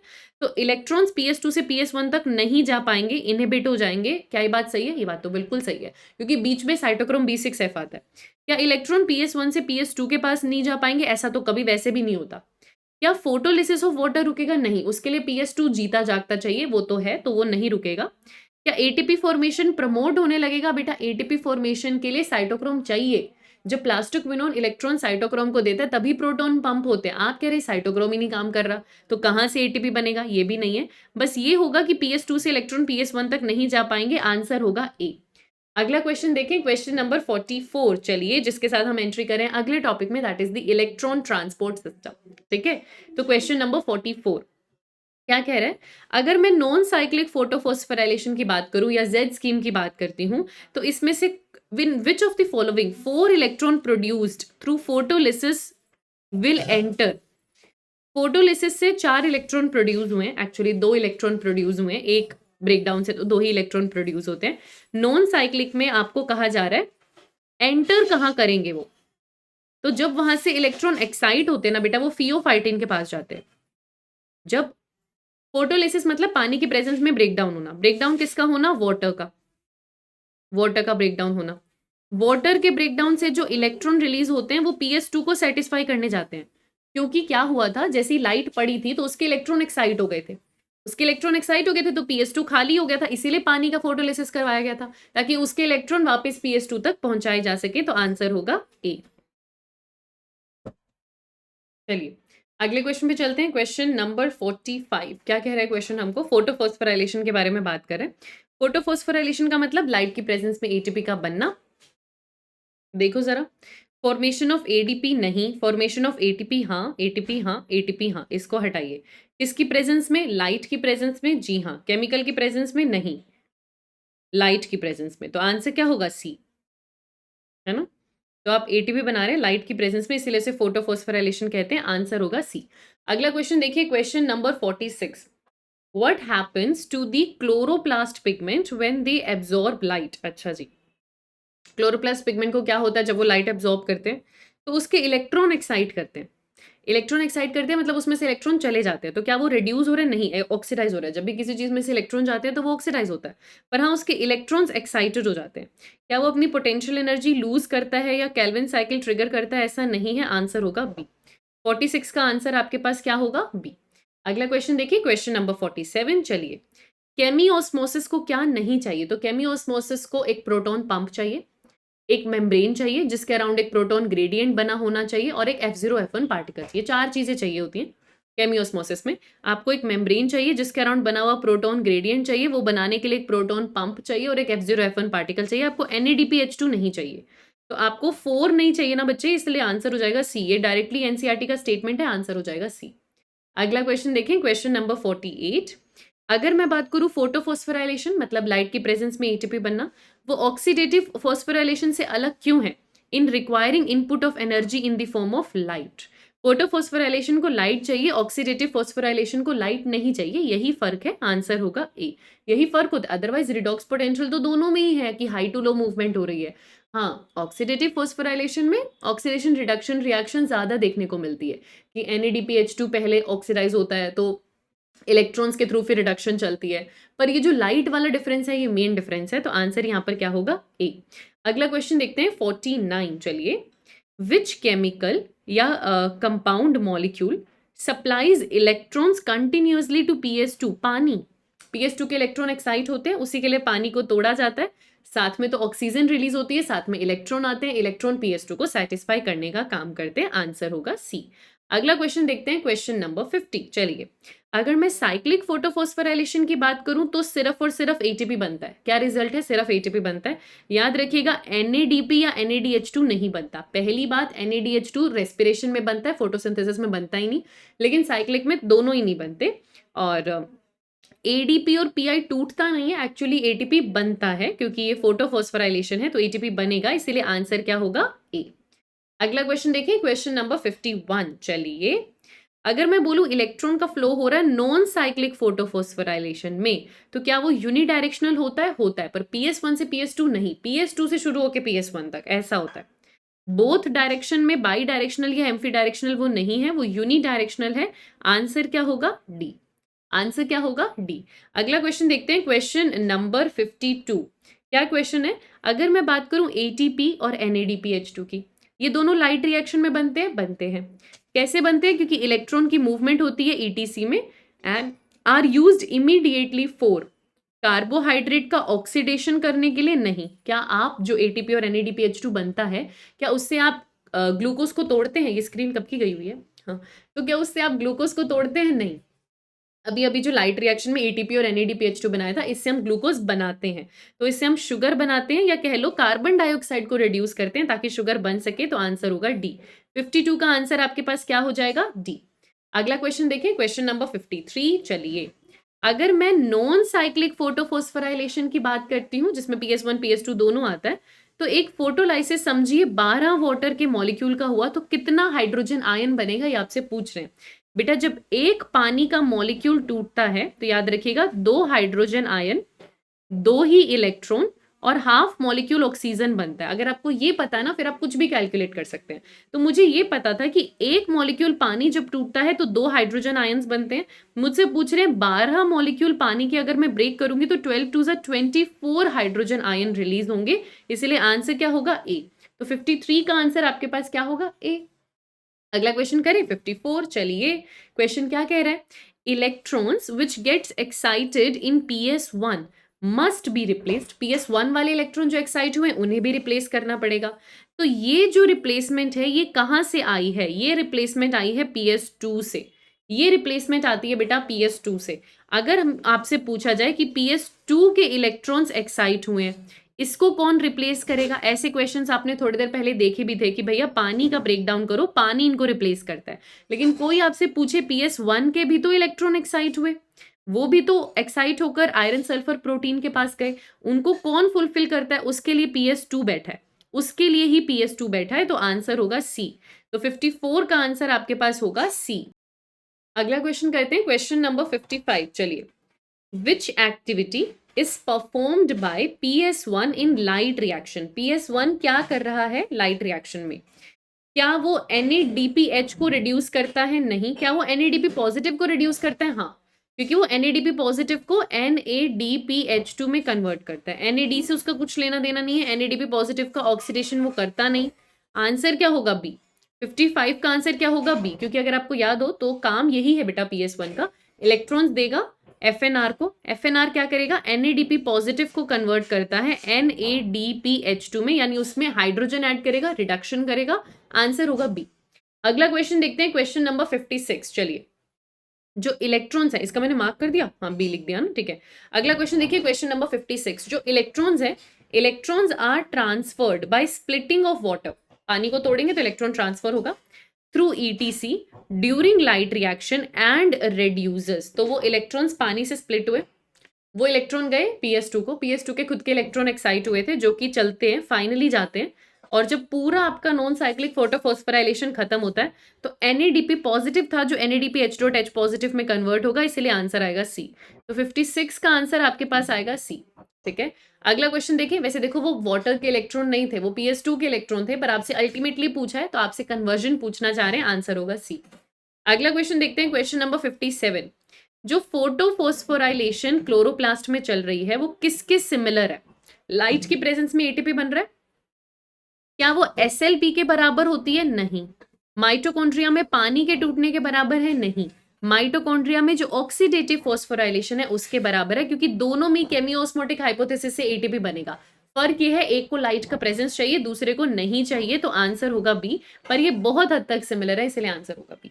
अगला क्वेश्चन देखते हैं, क्वेश्चन नंबर 58। चलिए, अगर मैं फोटो सिस्टम 2 की बात करूं तो रिएक्शन सेंटर में जो क्लोरोफिल A है वो कितने नैनोमीटर की वेवलेंथ एब्जॉर्ब करता है? 680। आप ये बात जानते हैं, PS2 680 एब्जॉर्ब करेगा या 680 एब्जॉर्ब करेगा, इसलिए मैं ये दोनों तो हटा रही हूँ। अच्छा, रेड लाइट वो एब्जॉर्ब करेगा, इलेक्ट्रॉन्स उसके एक्साइट होंगे, जंप करेंगे एक ऑर्बिट में जो कि उसके खुद के एटॉमिक न्यूक्लियस से दूर होगा। ये जो इलेक्ट्रॉन्स हैं इनको कौन पिक करेगा? Primary electron acceptor. कौन पिक करेगा? इलेक्ट्रॉन डोनर नहीं, इलेक्ट्रॉन डोनर नहीं, इलेक्ट्रॉन एक्सेप्टर। इस ऑप्शन में डोनर दिया हुआ, इसमें एक्सेप्टर दिया हुआ, एक्सेप्टर लेता है, फियोफाइटिन लेता है, जो फिर उसको आगे एक इलेक्ट्रॉन ट्रांसपोर्ट सिस्टम में दे देता है जिसमें साइटोक्रोम भी होते हैं। तो आंसर होगा सी। तो 58 का आंसर होगा सी। जितना बड़ा और खतरनाक क्वेश्चन दिखता है उतना सिंपल उसका आंसर होता है, आंसर होगा सी। बहुत सिंपल आंसर था। आगे देखिए जरा, क्वेश्चन नंबर 59, जिसके साथ हम एंट्री करें अगले टॉपिक में। Where are ATP and NADPH2 used? क्या वो यूज कहाँ होने वाले हैं? मतलब हम डार्क रिएक्शन में जा रहे हैं टू क्वेश्चन नंबर 59। चलिए देखिए क्या क्वेश्चन है। रेडियो एक्टिव कार्बन 14, ठीक है, हमने कार्बन डाइऑक्साइड ऐसी वाली दी थी उस एल्गी को जिसमें रेडियो एक्टिव कार्बन यूज किया था, वो हमने एटमॉस्फेयर में वैसा ही CO2 रिलीज किया था। ये कार्बन डाइऑक्साइड RUBP लेता है जो कि प्राइमरी एक्सेप्टर है C3 प्लांट का। ठीक है, तो जो पहला रेडियो एक्टिव कार्बन 14 दिखा था वो किस कंपाउंड में दिखा था? वो PGA में दिखा था, PGAL में नहीं, PGA में। जब हुआ था पहला स्टेप कार्बोक्सिलेशन का तो RUBP 5 कार्बन का था, एक CO2 लिया था, 2 मॉलिक्यूल PGA के बने थे, तो आंसर विल बी डी। उसको फर्दर रिड्यूस किया था PGAL में, बट हमें PGA मिला था, तो आंसर विल बी डी। अगला क्वेश्चन देखते हैं, क्वेश्चन नंबर 60।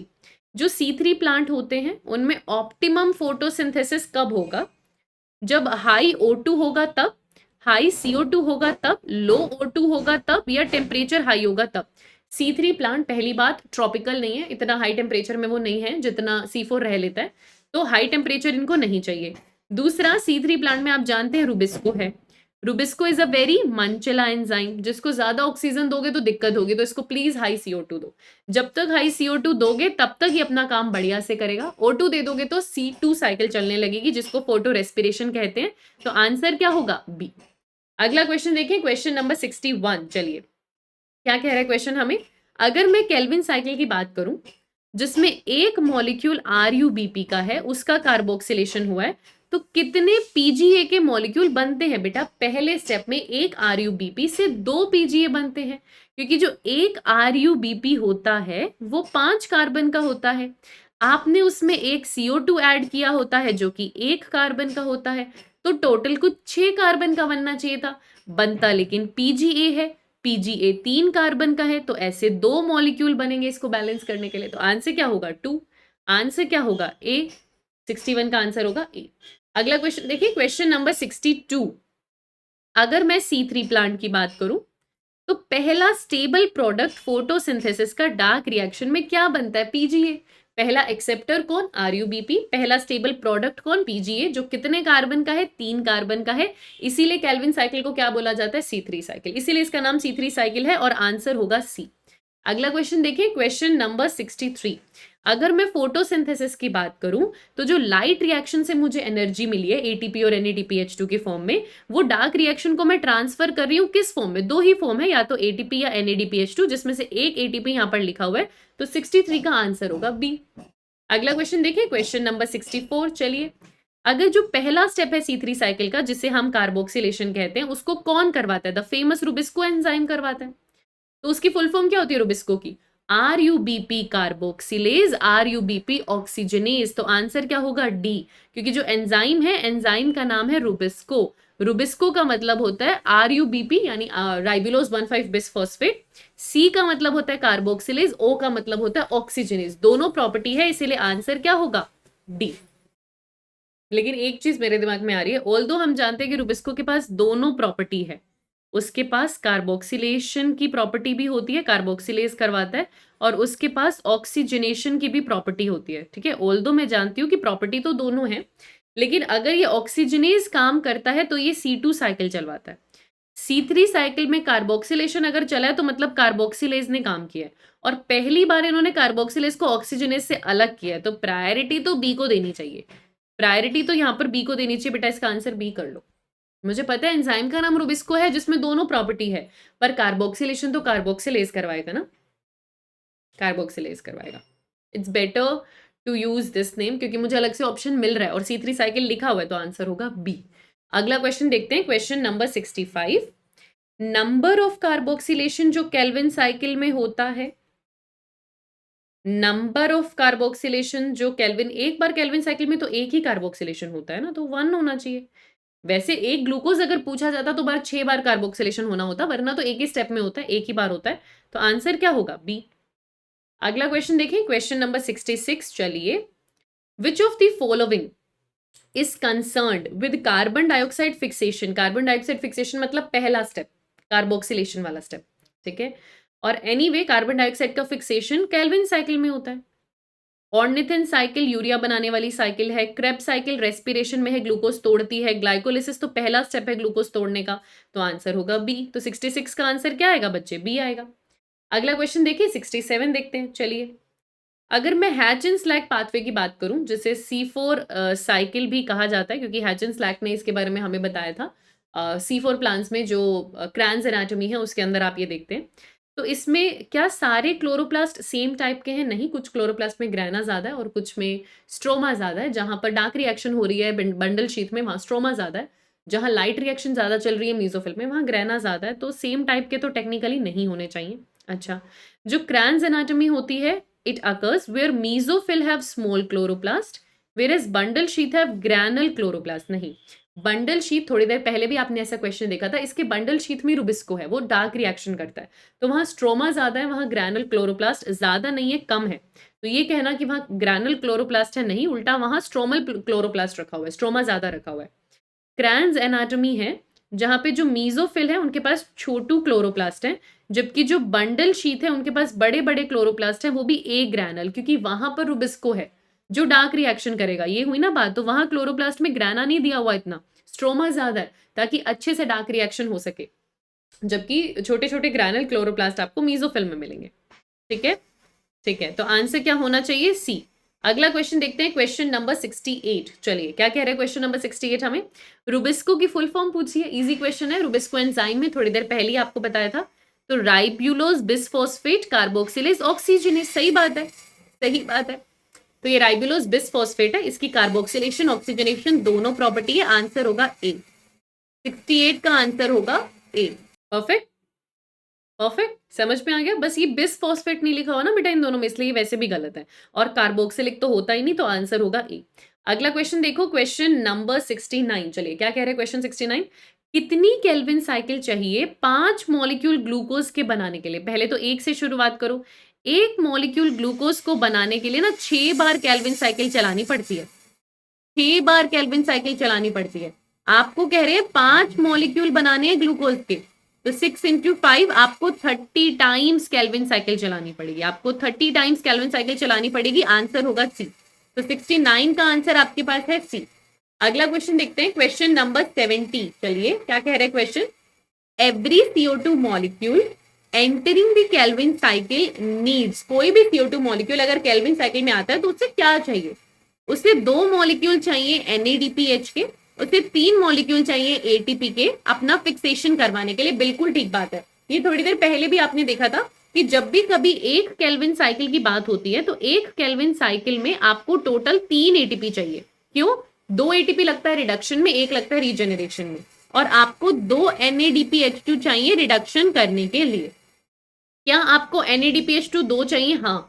ATP 2 चाहिए? नहीं, this is wrong. Variable amount होती है? नहीं, फिक्स्ड अमाउंट होती है। सिर्फ NADPH2 चाहिए? नहीं, तो ऑफकोर्स आपका आंसर क्या होगा? ए। तो 70 का आंसर बच्चे हमारे पास होता है ए। अगला क्वेश्चन देखिए, 71 देखते हैं। चलिए, the energy required to hydrolyse water during photosynthesis comes from, पानी को तोड़ने के लिए जो एनर्जी चाहिए वो एनर्जी कहाँ से आती है?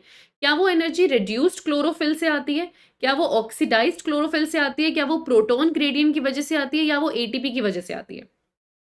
आपके क्लोरोफिल ए में से इलेक्ट्रॉन जा चुका है, वो ऑक्सीडाइज हो चुका है, और वो मांग रहा है इलेक्ट्रॉन कि मैं बहुत अनस्टेबल हूं, मुझे इलेक्ट्रॉन दो।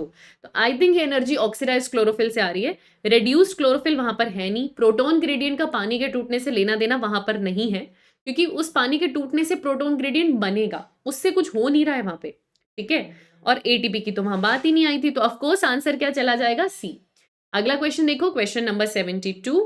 जो मैकेनिज्म है एटीपी बनाने का, चाहे वो क्लोरोप्लास्ट में है चाहे वो माइटोकॉन्ड्रिया में है, दोनों केमियोस्मोटिक थ्योरी से ही एक्सप्लेन किया जा सकता है। ये क्वेश्चन बहुत बार रिपीट हुआ है, अलग अलग वे में रिपीट हुआ है। पहले ऐसे पूछा था कि माइटोकॉन्ड्रिया और क्लोरोप्लास्ट की सिमिलैरिटी बताओ, या फिर रेस्पिरेशन फोटोसिंथेसिस की सिमिलैरिटी बताओ, दोनों में एटीपी बनाने की सिमिलैरिटी बताओ, तब ये आंसर आया था। तो अलग अलग वे में पूछ सकते हैं, आंसर होगा सी। अगला क्वेश्चन देखो, क्वेश्चन नंबर 73। अगर मैं C3 प्लांट की बात करूं, जिसे आप केल्विन साइकिल बोलते हैं, जिन प्लांट में होती है, अच्छा वहां पर ऑक्सीजन का कंसेंट्रेशन ज्यादा हो गया, तो अब क्या हो रहा है? रुबिस्को से ऑक्सीजन जुड़ रहा है, तो अब RUBP किस में चेंज होता है बेटा? अब C2 साइकिल चलेगी। वो प्लांट C3 है, पर जैसे ही आप ऑक्सीजन ज्यादा दोगे तो आपका रुबिस्को थोड़ा सा जो मन चला है वो अपनी ऑक्सीजनेशन प्रॉपर्टी दिखाएगा। ऑक्सीजनेशन प्रॉपर्टी दिखाने की वजह से अब वो आपके RUBP में ऑक्सीजन ज्वाइन करेगा। RUBP 5 कार्बन का होता है, तो इससे एक मॉलिक्यूल बनता है PGA का जो कि 3 कार्बन का होता है, और एक मॉलिक्यूल बनता है फोस्फोग्लाइकोलेट का जो कि 2 कार्बन का होता है। ठीक है, तो ये पहला स्टेप है C2 साइकिल का। आपको पूरी C2 साइकिल याद हो या ना हो, इतना आपको होना चाहिए। 5 कार्बन थे, 3 और 2 में डिवाइड हो जाएगा, तो आपके पास फोस्फोग्लाइकोलेट बनेगा एक मॉलिक्यूल, फोस्फोग्लाइकोलेट बनेगा एक मॉलिक्यूल, और फोस्फोग्लिसरेट बनेगा एक मॉलिक्यूल, दोनों एक एक मॉलिक्यूल बनेंगे, आंसर होगा डी। तो 73 का आंसर आपके पास होगा डी। अगला क्वेश्चन देखिए, 74, इसको याद रखना बेटा। 74 मुझे क्या कह रहे हैं? वो प्लांट्स जिनमें जो पहला प्रोडक्ट है CO2 फिक्सेशन का वो एक C3 एसिड है। ऐसा C4 साइकिल में होता है, ऐसा C4 साइकिल में होता है। C4 साइकिल का जो पहला स्टेप होता है वो एक्चुअली CO2 को ज्वाइन किया जाता है PEP से, फॉस्फोइनोल पाइरूवेट से, जो कि एक 3 कार्बन का कंपाउंड है। ये होता पेप्केज की प्रेजेंस में। इसको करवाने के लिए जो एंजाइम है वो पेप्केज है। ये हो कहाँ रहा है? मीजोफिल में हो रहा है। इससे होता क्या है? इससे ऑक्सैलो एसिटिक एसिड बनता है। ठीक है, ऑक्सैलो एसिटिक एसिड कितना है? 4 कार्बन का है। 4 कार्बन का है तो इसको बोलते हैं C4 एसिड। है तो ये एसिड लेकिन 4 कार्बन का है तो इसको बोलते हैं C4 एसिड। क्वेश्चन ने क्या पूछा? पहला प्रोडक्ट C3 एसिड। अच्छा, आपसे C3 एसिड पूछा, सॉरी। तो C3 एसिड आपको कहाँ मिलता है? C3 साइकिल में। C3 साइकिल के अंदर क्या होता है? CO2 होता है, उसको RuBP से जुड़ना होता है। जुड़वाता कौन है? रुबिस्को। जुड़वाता कौन है? रुबिस्को। मैं आपको दोनों ही बता रही हूँ। यहाँ किसने जुड़वाया? पेप्केज ने। यहाँ कौन जुड़वाता? रुबिस्को। क्या बनता है? बनता है आपके पास PGA। PGA एक 3 कार्बन का एसिड है, इसीलिए इसको C3 एसिड कहते हैं। ठीक है, तो जो C3 एसिड आपके पास बनता है वो C3 साइकिल में बनता है। उस पाथवे को क्या बोलते हैं? C3 pathway. पाथवे को क्या बोलते हैं? C3 pathway. वो जिनमें पहला प्रोडक्ट एक C4 एसिड बनता है उसको बोलते हैं C4 पाथवे। एनीवे, मैंने आपको दोनों ही बता दिए। आपको C4 एसिड भी दिखा दिया और C3 एसिड भी दिखा दिया, इसीलिए उनका नाम C3 और C4 साइकिल होता है। तो आंसर यहाँ पर क्या होगा? बी। अगला क्वेश्चन देखो, क्वेश्चन नंबर 75। चलिए, अगर मैं मैलिक एसिड या एस्पार्टिक एसिड की बात करूं, ऑक्सैलो एसिटिक एसिड की बात करूं, ये सारे कहां पर है? ये सारे मीजोफिल में है बेटा। मीजोफिल में सबसे पहले स्टेप में ऑक्सैलो एसिटिक एसिड बनता है, ये रहा, आपने देखा। फिर क्या होता है? ये सब मीजोफिल में चल रहा है। ऑक्सैलो एसिटिक एसिड को कन्वर्ट किया जाता है या तो मैलिक एसिड में या एस्पार्टिक एसिड में। क्यों? क्योंकि ट्रांसपोर्ट करना इजी होगा, इनको आगे बंडल शीट में भेजना इजी होगा। पर ये सब बने कहाँ है? मीजोफिल में। तो आंसर क्या चला जाएगा? ए। आंसर क्या चला जाएगा? ए। ठीक है, तो ये सारे के सारे बेटा आपको कहाँ मिल रहे हैं? मीजोफिल में मिल रहे हैं। अगर इन्होंने ऑक्सैलो एसिटिक एसिड नहीं लिखा होता ना तब बंडल शीट भी चला जाता, क्योंकि ये फिर आगे बंडल शीट में जाएंगे। लेकिन इन्होंने ऑक्सैलो एसिटिक एसिड भी लिख दिया, वो सिर्फ मीजोफिल में होता है, इसलिए आंसर ये हुआ है। ठीक है, अगला क्वेश्चन देखो, क्वेश्चन नंबर 76। चलिए, अब आप एंट्री कर रहे हैं C4 पाथवे के अंदर। तो क्वेश्चन नंबर 76 देखते हैं हम लोग। C4 प्लांट की अगर मैं बात करूं तो जो बंडल शीट सेल हैं, जो अंदर की तरफ थिक वॉल्ड वाले सेल्स थे, वहां पर क्या ज्यादा डेंसिटी है क्लोरोप्लास्ट की? हाँ, वहां पर ज्यादा क्लोरोप्लास्ट होते हैं, वो भी ग्रैनल क्लोरोप्लास्ट होते हैं। क्या वहां पर पेप्केज है? नहीं, पेप्केज याद रखना मीजोफिल में है, बंडल शीट में नहीं है। क्या वहां पर ज्यादा नंबर में रुबिस्को है? ये बात बिल्कुल ठीक है, रुबिस्को ज्यादा है और ए ग्रैनल थाइलोकोइड वाले क्लोरोप्लास्ट होते हैं। ठीक है, अच्छा, उसके सिवा large size having transferase. Transferase चाहिए मीजोफिल में, बंडल शीट में नहीं, क्योंकि ये ट्रांसफरेज ट्रांसफर करवाएगा ना एसिड का, तो ये आपको बंडल शीट में नहीं चाहिए। आंसर क्या होना चाहिए? सी होना चाहिए टेक्निकली, क्योंकि रुबिस्को ज्यादा है। वैसे तो हाई सेल डेंसिटी क्लोरोप्लास्ट की भी होती है, पर मैं प्रायोरिटी रुबिस्को को दूंगी, क्योंकि रुबिस्को और कहीं नहीं मिल रहा, वो सिर्फ बंडल शीट में मिल रहा है। तो 76 का आंसर हम लोग सी करेंगे। अगला क्वेश्चन देखें, 77 देखें। चलिए, CO2 फिक्सेशन का C4 में पहला प्रोडक्ट पूछ रहे हैं। तो पहला प्रोडक्ट एक 4 कार्बन का एसिड होता है जिसे ऑक्सैलो एसिटिक एसिड कहते हैं। तो 77 का आंसर होगा ए। सेम चीज पूछने के अलग अलग तरीके। अगला क्वेश्चन देखो, क्वेश्चन नंबर 78। इनमें से कौन सा स्टेटमेंट फॉल्स है C4 प्लांट के बारे में? C4 प्लांट में CO2 का एक्सेप्टर जो रुबिस्को है वो मीजोफिल में है? नहीं, मीजोफिल में रुबिस्को को रखने का रिस्क ये लोग लेते ही नहीं है, वो बंडल शीट में होता है। क्या इनका कार्बोक्सिलेशन मीजोफिल में होता है? होता है, पहला बार मीजोफिल में होता है, दूसरी बार बंडल शीट में होता है। क्या इनकी लीव्स में 2 तरीके के सेल हैं? हाँ, एक मीजोफिल है, एक बंडल शीट है। क्या इनकी मीजोफिल में रुबिस्को को नहीं होता? बिल्कुल ठीक बात है, बिल्कुल रिस्क नहीं लेते वहां रुबिस्को को रखने का, तो गलत यही है। और आपसे गलत ही पूछा है तो आंसर होगा ए। 78 का आंसर होगा ए। अगला क्वेश्चन देखो, 79। अगर मैं C4 पाथवे की बात करूं तो जो पहला प्रोडक्ट आइडेंटिफाई होगा C4 पाथवे में, पहला product oxalo acetic acid. Same चीज पूछने का फिर से अलग तरीका, आंसर होगा बी। अगला क्वेश्चन देखो, क्वेश्चन नंबर 80। जो संकन स्टोमेटा मिलता है, ये प्लांट किंगडम वाले चैप्टर में भी लिखा हुआ है, कॉनिफर्स के अंदर ड्राई एरियाज में वो प्लांट मिलते हैं। तो वो ड्राई प्लांट्स के अंदर कैम पाथवे भी मिलता है, उनका स्टोमेटा भी संकन करके रखा हुआ है। उनका स्टोमेटा उसको बोला जाता है, what do you call it, scoto active. उनके स्टोमेटा को कहा जाता है स्कोटो एक्टिव। स्कोटो एक्टिव मतलब रात में खुलेगा स्टोमेटा, रात में CO2 आएगा तो उसको फिक्स करके रख लो और सुबह सुबह बना लेना अपना, what do you call it, Rubisco की प्रेजेंस में ग्लूकोज बना लेना, रात को CO2 फिक्स करो। तो स्कोटोएक्टिव स्टोमेटा इनके पास होता है, संकन स्टोमेटा इनके पास होता है, कैम पाथवे इनके अंदर होता है, इसीलिए इनको कैम प्लांट्स कहा जाता है। ये वो प्लांट्स है जो ड्राई कंडीशन, जो जीरोफिटिक कंडीशन में मिल रहे हैं, कॉनिफर्स जैसे, तो आंसर होगा बी। अगला क्वेश्चन देखो, क्वेश्चन नंबर 81 क्या कह रहा है, अगर मैं रुबिस्को एंजाइम की बात करूं तो वो कहाँ नहीं है, कहाँ एब्सेंट है। C4 की मीजोफिल में एब्सेंट है, बिल्कुल ठीक बात है, उसके मीजोफिल में रुबिस्को को रखने का रिस्क नहीं लेते। बंडल शीट में ये होता है, C4 और C3 में ये होता है, तो आंसर होगा ए। अगला क्वेश्चन देखो 82 क्या कह रहा है क्वेश्चन, अगर मैं बंडल शीट सेल्स की बात करूं तो इनमें कौन सा एंजाइम है, तो बंडल शीट अंदर की तरफ है, तो उनमें भर भर के रुबिस्को है, वहां भर भर के रुबिस्को है, रखा ही गया है ताकि डार्क रिएक्शन हो सके, केल्विन साइकिल हो सके, तो आंसर क्या आएगा, बी। ठीक है, ये जो पेप कार्बोक्सिलेज होता है इसको रखा जाता है बेटा मीजोफिल में, मीजोफिल में। जो फोस्फोफ्रक्टोकाइनेज है ये होता है साइटोप्लाज्म में, ये ग्लाइकोलिसिस करता है। जो मैलेट डिहाइड्रोजिनेज होता है ये होता है माइटोकॉन्ड्रिया में, ये क्रेब्स साइकिल में मैलेट को ऑक्सैलो एसिटिक एसिड में कन्वर्ट करने का काम कर रहा होता है, सबसे लास्ट स्टेप होता है, ये NADH2 बनाता है। तो अलग अलग चीजें, यहाँ आंसर होगा डी। अगला क्वेश्चन देखिए, क्वेश्चन नंबर 83 क्या कह रहा है, बंडल शीट सेल्स जो है वो किसका कैरेक्टर है, जीरोफिटिक प्लांट का कैरेक्टर है, नहीं, C4 प्लांट का कैरेक्टर है। बंडल शीट क्रैंस एनाटॉमी में देखते हो और ये C4 प्लांट का कैरेक्टरिस्टिक है, तो आंसर होगा सी। ठीक है, ग्रास फैमिली हो गई मोनोकोट, मोनोकोट में अक्सर मोनोकोट C4 होते हैं पर सारे नहीं, इसलिए आंसर में C4 दूंगी, आंसर होगा सी।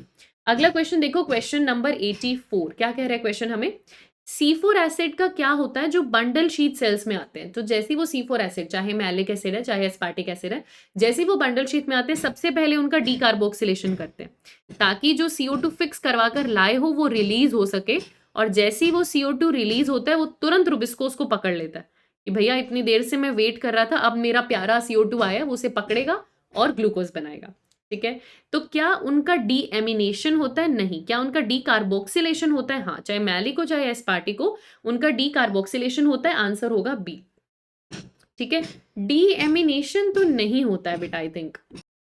ठीक है, तो आंसर होगा बी। बेटा वैसे जब अब बनता है ना, एक्चुअल मतलब अगर मैं आपको बात बताऊं तो आपके पास यहाँ पर ऑक्सैलो एसिटिक एसिड है, ऑक्सैलो एसिटिक एसिड कहाँ बना है, मीजोफिल में, भेजना कहाँ है, बंडल शीट में, कन्वर्ट किया जाता है एस्पार्टिक एसिड में या फिर मैलिक एसिड में। तो दो प्रॉपर अलग अलग रिएक्शंस लिखी जाती हैं कि अगर मुझे इस ऑक्सैलो एसिटिक एसिड को मैलिक एसिड में कन्वर्ट करना है तो मैलिक एसिड डिहाइड्रोजिनेज नाम का एंजाइम आता है, और जब आपको इस ऑक्सैलो एसिटिक एसिड को एस्पार्टिक एसिड में कन्वर्ट करना होता है तो ट्रांस अमीनेज एंजाइम आता है। तो ये भी बोला जाता है कि जब ये दोनों पहुंचते हैं बंडल शीट में तो ये डीकार्बोक्सिलेशन करता है, ये डीअमीनेशन करता है ना, होते हैं प्रोसेस में CO2 और पायरुविक एसिड बनाने के लिए। लेकिन लेट्स गो विद NCERT, इतना डीप रिएक्शन आपको बताया नहीं गया, लेट्स गो विद NCERT क्योंकि क्वेश्चन NCERT बेस्ड होंगे, तो मैं आपके दिमाग में ये डीएमिनेशन का कॉन्सेप्ट नहीं डालना चाहती क्योंकि ये रिएक्शन इतनी डिटेल में हम पढ़ते भी नहीं है। ठीक है, तो आई एम टेलिंग यू कि अगर NTA इस क्वेश्चन को बनाएगा वो नीट बेस्ड बनाएगा, और आपकी NCERT आप जानते हैं नीट इस बार क्या पिछले 5-6 सालों से तो बहुत ही ज्यादा NCERT लाइन से आ रहा है, और NCERT साफ साफ लिखती है कि जब ये दोनों एसिड्स, चाहे एस्पार्टिक एसिड चाहे मैलिक एसिड, डायग्राम बना रखे NCERT ने कि वो पहुंचते हैं जैसे ही आपके बंडल शीट में उनका डीकार्बोक्सिलेशन होता है, तो उसको फोकस करते हुए मैं आंसर आपको बी दे रही हूँ कि आप डीकार्बोक्सिलेशन यही अपने ध्यान में रखिए कि यही होता है, यही होता है तो CO2 निकलता है, वो रुबिस्को के पास जाता है और C3 साइकिल होती है, तो प्लीज आप इसी को प्रायोरिटी दीजिएगा, आंसर होगा बी। अगला क्वेश्चन देखते हैं, क्वेश्चन नंबर 85, चलिए, the type of carbon dioxide fixation seen in many succulents plant, succulents हो गए जो ड्राई एरिया में मिलते हैं, उनमें कौन सा फिक्सेशन है, कैम पाथवे। ये थोड़ी देर पहले भी मैंने आपको बताया था, ऐसी कंडीशंस में जहां पानी की बहुत ज्यादा कमी हो, ड्राई हैबिटेट हो, आपको कौन सा पाथवे मिलेगा, आपको कैम पाथवे मिलेगा, आंसर होगा सी। अगला क्वेश्चन देखते हैं, क्वेश्चन नंबर 86, चलिए क्या कह रहा है, अगर मैं कैम प्लांट की बात करूं, carbon dioxide required for photosynthesis enters the plant body during night, क्योंकि कार्बन डाइऑक्साइड कहाँ से आएगा, एटमॉस्फेयर से, कार्बन डाइऑक्साइड को लाने के लिए स्टोमेटा ओपन होना चाहिए, इनका स्टोमेटा खुलता ही रात को है, तो डे टाइम में CO2 नहीं आएगा, डे टाइम में CO2 नहीं आएगा, नाइट टाइम में आएगा, नाइट टाइम में आएगा, हाइडोथोड से आएगा, नहीं, स्टोमेटा से आएगा, रात को स्टोमेटा खुले होते हैं वहां से आएगा, तो आंसर क्या होगा आपके पास, बी। अगला क्वेश्चन देखिए, क्वेश्चन नंबर 87, क्वेश्चन क्या कह रहे हैं, आपको रीजन ढूंढना है that creates an important difference between C3 and C4 plant, अगर मैं C3 और C4 प्लांट के बीच में आपसे कहूं कि आपको डिफरेंस ढूंढना है, तो major important difference photorespiration का है। ऑल्दो डिफरेंस तो क्रैन्स एनाटॉमी का भी है, ऑल्दो डिफरेंस तो इस बात का भी है कि C4 में वाटर यूसेज एफिशिएंसी बेटर है, पर फिर भी डिफरेंस तो टेम्परेचर का भी है, डिफरेंस CO2 सैचुरेशन का भी है, पर जो मेन डिफरेंस है वो फोटो रेस्पिरेशन का है कि C4 प्लांट एवोल्यूशन में ऐसा बनाया गया है कि उसके अंदर फोटो रेस्पिरेशन नहीं होगा। अगला क्वेश्चन देखते हैं, क्वेश्चन नंबर 88। क्या कह रहा है question number 88? Members of family Crassulaceae, बेटा यही बनाता है कैम पाथवे। कैम की फुल फॉर्म जानते हैं आप? Crassulacean acid metabolic pathway. तो ये फैमिलीज जिसमें क्रैसुलेसियन एसिड्स है वो बनते हैं, वैक्यूल में स्टोर होते हैं, अगले दिन डीकार्बोक्सिलेशन होता है और वो बनता है आपका ग्लूकोज बनता है। तो कैम पाथवे क्रैसुलेसियन फैमिली में ही मिलता है, इनफैक्ट उसका नाम भी ये बताता है, क्रैसुलेसियन एसिड मेटाबॉलिक पाथवे। तो आंसर क्या होगा? बी। अगला क्वेश्चन देखो, क्वेश्चन नंबर 89। अगर मैं कैम प्लांट की बात करूं तो मुझे बताइए ऑर्गेनिक एसिड का कंसेंट्रेशन कब ज्यादा है? ऑर्गेनिक एसिड मतलब जैसे मैलिक एसिड हो गया, जैसे एस्पार्टिक एसिड हो गया, ऑक्सैलो एसिटिक एसिड हो गया, ये सारे क्या है? ऑर्गेनिक एसिड है। ये सब कब बनते हैं? जब पहला CO2 फिक्सेशन होता है। इनमें पहला CO2 फिक्सेशन रात को होता है, ठीक है। दिन में तो उल्टा इसमें से CO2 निकलता है, इन एसिड्स का डीकार्बोक्सिलेशन होता है दिन में, CO2 बाहर निकलता है और वो CO2 जाता है रुबिस्को के पास। जो CO2 निकलता है वो जाता है रुबिस्को के पास और रुबिस्को को कहा जाता है कि तुमने बहुत वेट किया, अब टेम्परेचर भी अच्छा है, दिन का टाइम है, टेम्परेचर अच्छा है, CO2 पूरी रात जुगाड़ कर कर बनाया था, तुम्हें दे दिया है, प्लीज तुम जो है केल्विन साइकिल करो और ग्लूकोज बना के दो। तो फिर वो ग्लूकोज बना के देती है दिन में, ठीक है। लेकिन इन सारे एसिड्स को बना के रखा जाता है रात में, तो ये दिन में नहीं होते। पहली बात, ये दिन में नहीं होते, है ना, एनी टाइम नहीं होते, रात में इनका कंसेंट्रेशन बढ़ता है। तो 89 का आंसर होगा सी। अगला क्वेश्चन देखते हैं 90। चलिए क्या क्वेश्चन कह रहे हैं? मैं पेप्केज की अगर बात करूं जो कि मीजोफिल में होता है C4 प्लांट्स के, उनकी एक एडवांटेज है रुबिस्को के कंपैरिजन में। क्या उनकी एडवांटेज? ये ऑक्सीजन देके पिघलते नहीं है, ये उनको पता है CO2 मतलब CO2। तो जो रुबिस्को होता है वो ऑक्सीजन से भी कंबाइन कर जाएगा, पर पेप्केज कभी नहीं करेंगे। बिल्कुल सही बात लिखी हुई है, पेप्केज एकदम लोयल वाले एंजाइम होते हैं, उनको पता है मेरा सबस्ट्रेट CO2 मतलब CO2, वो कभी ऑक्सीजन से नहीं जुड़ेंगे।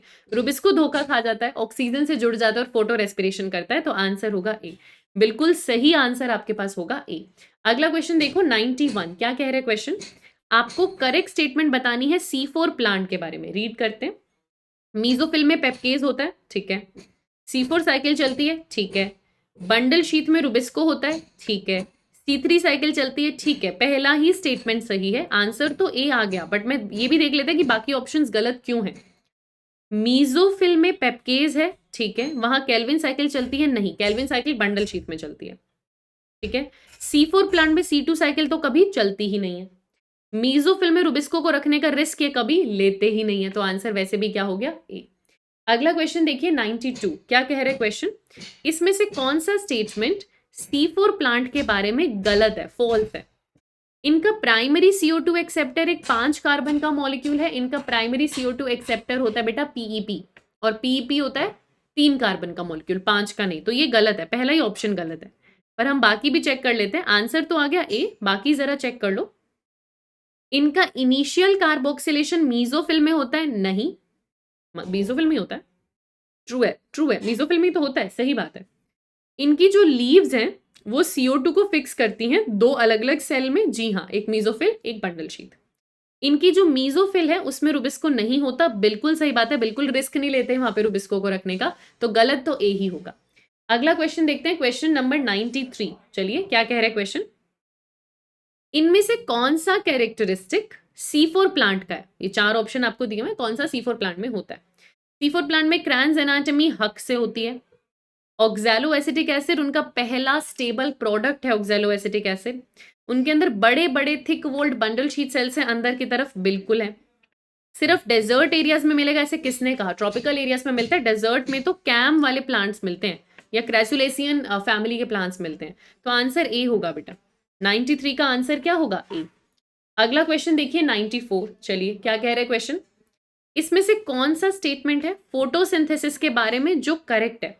ठीक है, C4 प्लांट में प्राइमरी CO2 एक्सेप्टर PEP होता है, नो डाउट, एकदम करेक्ट है। फोटोसिंथेसिस के प्रोसेस में जो PS2 है वो एनर्जी लेता है 680 के नीचे, हाँ वो 680 के नीचे लेता है, और 680 नैनोमीटर से कम की लाइट प्रेफर करता है। PS1 जो होता है वो 680 से ऊपर की लाइट प्रेफर करता है, ठीक है।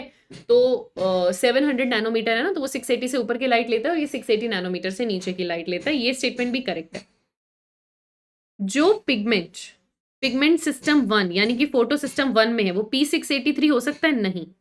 देखो एक बात याद रखना, PS1 और PS2 के बारे में मैंने थोड़ी देर पहले भी बताई है, मैं दोबारा भी बता रही हूँ। मानते हैं कि इसको P700 कहा जाता है, मानते हैं कि इसको P680 कहा जाता है, पर इनमें और भी नैनोमीटर की लाइट एब्जॉर्ब करने वाली पिगमेंट होती है। इन जनरल जो आपको याद रखनी है वो ये याद रखनी है, क्या याद रखना है कि मान रहे हैं ये P680 है, पर लेस देन 680 नैनोमीटर की लाइट आप इसको एब्जॉर्ब करते हुए देखेंगे। 663, 683 है ना, मतलब 680 से कम पे ये रहता है, ठीक है। और 680 के आसपास भी ये रह रहा है। वैसे भी 683 तो PS2 होता है, इधर तो आपको वैसे भी नहीं देखना, ये PS2 है। 683 तो 680 के बहुत पास है। P700 या PS1 में 680 नैनोमीटर से ज्यादा की लाइट एब्जॉर्ब करने का ट्रेंड होता है। 700 के ऊपर भी चला जाता है कभी कभी, ठीक है। तो सिर्फ 1 और 2 करेक्ट है तो आंसर डी होगा। 1 और 2 करेक्ट है तो आंसर डी होगा। अगला क्वेश्चन देखिए 95। अगर मैं C4 साइकिल की बात करूं तो कौन सा एसिड बनता है? पिक्रिक एसिड बनता है? नहीं, ऐसा तो कुछ हमने सुना नहीं। ऑक्सैलो एसिटिक एसिड बनता है? ये तो पहली स्टेप पे बनता है ना, ऑक्सैलो एसिटिक एसिड। और वो बाद में कन्वर्ट होता है या तो मैलिक एसिड में या फिर वो कन्वर्ट हो जाता है एस्पार्टिक एसिड में। तो 2, 3 एंड 4 ये सारी ही करेक्ट है, आंसर होगा बी। 2, 3 एंड 4 ये सारी ही करेक्ट है, आंसर होगा बी। अगला क्वेश्चन देखें, क्वेश्चन नंबर 96। चलो 4 स्टेटमेंट दिए और आपको बताना है कि ये किसके कैरेक्टर होते हैं। एक स्पेशल लीफ एनाटॉमी मिलना, जिसे क्रैंस एनाटॉमी बोलते हैं, C4 में मिलता है। हाई टेम्परेचर टॉलरेट करते हैं 20 to 30 डिग्री सेल्सियस तक का, तो ये भी C4 होते हैं। इनमें फोटो रेस्पिरेशन कभी भी नहीं होता, C4 होते हैं। इनका बायोमास या ईल्ड भी ज्यादा होता है C3 के कंपैरिजन में। C4 की बात हो रही है, आंसर होगा C। तो 96 का आंसर आपके पास होगा C। अगला क्वेश्चन देखो 97। क्या कह रहे हैं? फिर से 5 स्टेटमेंट दिए और बताना है कि इनमें से कौन सा C3 और C4 को डिफर नहीं करता। इनिशियल CO2 एक्सेप्टर क्या इन दोनों में अलग है? जो भी आपको अलग अलग मिले उस पर टिक लगा दो, हाँ है, क्योंकि C3 में RuBP होता है, C4 में PEP होता है। क्या दोनों का एक्सटेंट ऑफ फोटो रेस्पिरेशन अलग अलग है? अलग अलग है। एक में है, एक में नहीं है, सही बात है। C3 में होता है, C4 में नहीं होता, ठीक है। जो एंजाइम है ना, रिएक्शन को कैटेलाइज करेगा CO2 को फिक्स करने वाली, क्या वो इनके अंदर अलग अलग है? बिल्कुल। एक में रुबिस्को है और दूसरे में पहली बार CO2 को फिक्स करने के लिए पेप्केज है, तो ये भी दोनों में अलग अलग है। Presence of Calvin cycle C3 में भी चलती है, C3 को तो कहती केल्विन साइकिल है, और C4 के भी अंत में केल्विन साइकिल चलती है। तो ये दोनों में है, ये कोई अलग अलग फीचर नहीं है, ये तो दोनों में होता है। क्या इनकी लीफ एनाटॉमी अलग अलग है? क्योंकि C4 में क्रैंस एनाटॉमी होती है, C3 में नहीं होती। तो एक यही चीज है जो अलग नहीं है, और आपसे यही पूछे क्या डिफर नहीं करता, तो सिर्फ 4 है जो डिफर नहीं करता। तो 97 का आंसर क्या होगा बेटा? बी। अगला क्वेश्चन देखो, क्वेश्चन नंबर 98। चलिए, कौन से प्लांट है जो हायर, जिनका टेम्परेचर ऑप्टिमम हायर जाएगा, वो ट्रॉपिकल वाले होंगे, C4 होते हैं, ट्रॉपिकल होते हैं, है ना। Then the dash plants adapted climate, temperate के कंपैरिजन में ऑब्वियसली ट्रॉपिकल का जो है वो हायर टेम्परेचर ऑप्टिमम होता है टेम्परेट के कंपैरिजन में, सीधी सी बात है। तो आंसर क्या होगा? सी। अगला क्वेश्चन देखो, क्वेश्चन नंबर 99। इनमें से कौन सी रिएक्शन में पानी का ऑक्सीडेशन होता है, यानी वाटर की स्प्लिटिंग होना। पानी का ऑक्सीडेशन होना मतलब हाइड्रोजन हट जाना, वाटर की स्प्लिटिंग होना, ऐसा लाइट रिएक्शन में होता है, डार्क रिएक्शन में नहीं होता। तो आंसर होगा बी, है ना, आंसर होगा बी। 99 का आंसर होगा बी। अगला क्वेश्चन देखो, क्वेश्चन नंबर 100, जिसके साथ हम एंट्री करें I think second last topic में, विच इज फोटो रेस्पिरेशन, जिसके बाद फैक्टर्स अफेक्टिंग फोटोसिंथेसिस और ये चैप्टर हो जाता है खत्म। तो क्वेश्चन देखते हैं, क्वेश्चन नंबर 100। इसमें से कौन सी reaction, in which type of reaction, जो प्लांट फोटोसिंथेसिस से रिलेटेड है, जिसमें परोक्सीजोम आते हैं। बेटा परोक्सीजोम्स C2 साइकिल करते हैं, परोक्सीजोम्स याद रखिएगा C2 साइकिल करते हैं, यानी कि फोटो रेस्पिरेशन, ठीक है। तो C2 साइकिल में एक्चुअली 3 तरीके के ऑर्गेनल आते हैं, पहले क्लोरोप्लास्ट आता है, फिर परोक्सीजोम आता है, फिर माइटोकॉन्ड्रिया आता है। तो परोक्सीजोम में ग्लाइकोलेट साइकिल होगी, ग्लाइकोलेट साइकिल चलती है ग्लाइओक्सीजोम्स में, ग्लाइऑक्सीजोम्स स्पेशल तरीके के पेरोक्सीजोम्स होते हैं जिन्हें हम ग्लाइऑक्सीजोम्स कहते हैं। पेरोक्सीजोम प्लांट और एनिमल दोनों में मिलते हैं। ग्लाइऑक्सीजोम जनरली प्लांट में मिलते हैं। इनफैक्ट प्लांट में भी फैटी सीड्स में मिलते हैं, तो वहां ग्लाइकोलेट साइकिल चलती है। सॉरी, वहां तो ग्लाइऑक्सीलेट साइकिल चलती है। ग्लाइऑक्सीजोम में तो ग्लाइऑक्सीलेट साइकिल चलती है, जो कि एक तरीके का बीटा ऑक्सीडेशन ऑफ फैट का ही काम कर रहा है। बैक्टीरिया के फोटोसिंथेसिस में पेरोक्सीजोम नहीं होते, क्रोमैटोफोर्स होते हैं। इनके पास पिगमेंट्स रखने के लिए क्रोमैटोफोर्स होते हैं। ठीक है। केल्विन साइकिल की मैं बात करूं तो C3 प्लांट में ये मीजोजोम में होती है। C3 प्लांट में ये मीजोजोम में होती है। ठीक है। और C4 प्लांट में ये बंडल शीथ में होती है, पर कभी भी पेरोक्सीजोम्स में नहीं होती। पेरोक्सीजोम्स वैसे भी सेल के अंदर का ऑर्गेनल है, पर केल्विन साइकिल दोनों बार क्लोरोप्लास्ट में चल रही है। क्लोरोप्लास्ट में चल रही है। ठीक है। ग्लाइकोलेट साइकिल ये पेरोक्सीजोम में होती है। क्यों? क्योंकि पेरोक्सीजोम में C2 साइकिल चलती है। C2 साइकिल का पहला रिएक्शन ही क्या होता है? फॉस्फोग्लाइकोलेट बनना। आपके पास एक RuBP होता है। RuBP धोखे से ऑक्सीजन से जुड़ता है, CO2 से नहीं जुड़ता। तो एक मॉलिक्यूल PgA का बनता है और दूसरा मॉलिक्यूल बनता है फॉस्फोग्लाइकोलेट का। क्योंकि यहाँ ग्लाइकोलेट बना, इसीलिए इसको ग्लाइकोलेट साइकिल भी कहते हैं। तो पेरोक्सीजोम को ग्लाइकोलेट साइकिल कह सकती हूं मैं। आंसर होगा ए। एक चीज और है जो मेरे दिमाग में आ रही है कि ग्लाइकोलेट साइकिल में इसको इसलिए कह रही हूँ क्योंकि यहाँ पर ग्लाइकोलेट बन रहा है। लेकिन जैसा कि मैंने आपको बताया, पेरोक्सीजोम प्लांट और एनिमल दोनों में मिलता है, ग्लाइऑक्सीजोम फैटी सीड्स में मिलता है आपको। तो ये एक्चुअली ग्लाइऑक्सीजोम आप कभी भी सर्च करेंगे तो लिखा होता है it is a special type of peroxisome, क्योंकि पेरोक्सीजोम में बीटा ऑक्सीडेशन ऑफ फैट होना है ना। तो ये स्पेशल टाइप ऑफ पेरोक्सीजोम ही है ग्लाइऑक्सीजोम, जहां ग्लाइऑक्सीलेट साइकिल चलती है। ठीक है। Related to plant photosynthesis, peroxisomes are involved. अब अगेन ग्लाइऑक्सीलेट साइकिल का फोटोसिंथेसिस से कुछ लेना देना नहीं है, बीटा ऑक्सीडेशन ऑफ फैट कर रहे हैं। फोटोसिंथेसिस से रिलेटेड तो फिर ग्लाइकोलेट साइकिल ही होनी चाहिए। आंसर ए ही होना चाहिए फिर, क्योंकि अदरवाइज देखो ग्लाइऑक्सीजोम से ग्लाइऑक्सीलेट साइकिल गलत नहीं है, पर इसमें फैट का ऑक्सीडेशन हो रहा है, वो फोटोसिंथेसिस से एसोसिएटेड नहीं है। ये कम से कम फोटोसिंथेसिस से एसोसिएटेड है, क्योंकि ये C2 साइकिल से रिलेटेड है। तो मैं आंसर दे रही हूँ ए। आई होप आपको सारा चिट्ठा पट्टा समझ में आया होगा कि क्यों डी नहीं चूज किया। डी होता है स्पेशल तरीके का पेरोक्सीजोम ही होता है ग्लाइऑक्सीजोम, जहां ग्लाइऑक्सीलेट साइकिल चल रही है। But again you have to find something which is associated to plant photosynthesis. But again ये जो फोस्फोग्लाइकोलेट बना है, ये अगले ही स्टेज में, अगले ही स्टेप में, ये फोस्फोग्लाइकोलेट अगले ही स्टेप में, मतलब ये जो रिएक्शन चलती है ना, ये क्लोरोप्लास्ट में चलती है। ये क्लोरोप्लास्ट में चलती है। ठीक है। अगले ही स्टेप में ये एंट्री लेता है पेरोक्सीजोम में। ठीक है। अगले ही स्टेप में ये एंट्री लेता है पेरोक्सीजोम में, और पेरोक्सीजोम में एंट्री लेते ही जो आपका ये फॉस्फोग्लाइकोलेट है, पहले तो इसका फॉस्फेट हटता है और फिर ये ग्लाइकोलेट कन्वर्ट होता है ग्लाइऑक्सीलेट में, क्योंकि वहां एक ग्लाइऑक्सीलेट साइकिल चल रही है। तो वहां पर वो सबसे पहले ग्लाइऑक्सीलेट में कन्वर्ट होता है। अगला स्टेप ही होता है कि वो ग्लाइऑक्सीलेट में कन्वर्ट होता है। फिर उस ग्लाइऑक्सीलेट से आपका जो है पहला अमीनो एसिड वहां पर बनता है, ग्लाइसिन बनता है। ठीक है। तो उस हिसाब से तो ग्लाइऑक्सीलेट साइकिल भी एसोसिएटेड है। द थिंग इज, ये जो ग्लाइकोलेट साइकिल है ना, ये मेडअप है, क्योंकि ग्लाइकोलेट साइकिल जैसा कोई साइकिल नहीं होता। बस क्योंकि पहले स्टेप में ग्लाइकोलेट बना, इसीलिए मैं इसको चूज कर रही थी। और जहां तक मैं जानती हूँ ग्लाइऑक्सीलेट साइकिल फैट से एसोसिएटेड है, जो ग्लाइऑक्सीजोम्स में चलती है।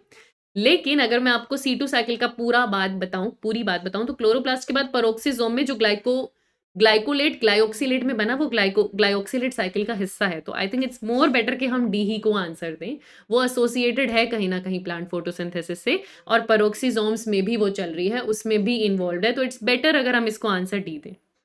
ये बहुत ज़्यादा धोखे वाला क्वेश्चन हो रहा था और बहुत बढ़िया क्वेश्चन है, but I think we are finally settled. मैं एक ही रीजन से इसका वन आंसर दे रही थी, बिकॉज ये cycle beta oxidation of fat से एसोसिएटेड होती है। But it just struck me कि जब अगर आप पूरा C2 साइकिल देखेंगे तो सेकेंड स्टेप जो पेरोक्सीजोम में होता है, वहां ग्लाइऑक्सीलेट साइकिल का हिस्सा बनता है। पेरोक्सीजोम में वो साइकिल इसका हिस्सा भी बना रही होती है। तो it's more better if we change the answer to T, वो ज्यादा करेक्ट होगा। ठीक है। अगेन नॉट इन NCERT, तो वेरी लो चांस कि आपसे NTA पूछे। NCERT में इसके बारे में लिखा ही नहीं हुआ है, तो आपको ज़्यादा टेंशन लेने की ज़रूरत ही नहीं है। पहले ऐसे डेप्थ में क्वेश्चन आ जाते थे, तो आप चिल रहिएगा, पर अच्छा क्वेश्चन था।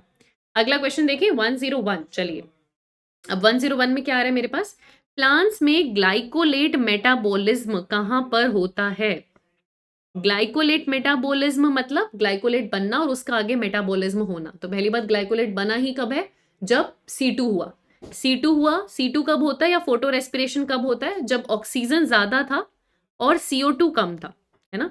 तो CO2 कम था, ऑक्सीजन ज्यादा था, दोनों ही चीजें दी हैं। पर प्लीज ध्यान रखिएगा, हमेशा हम इस चीज का आंसर CO2 के रिस्पेक्ट में देते हैं, हमेशा इसका आंसर CO2 के रिस्पेक्ट में देते हैं कि CO2 ज्यादा होगा तो आपका केल्विन साइकिल चलेगी, CO2 कम होगा तो आपका ग्लाइकोलेट पाथवे चलेगा। इवन दो हाई ऑक्सीजन भी इसके लिए रिस्पॉन्सिबल है, पर इंपॉर्टेंट बात यह है कि CO2 कम था।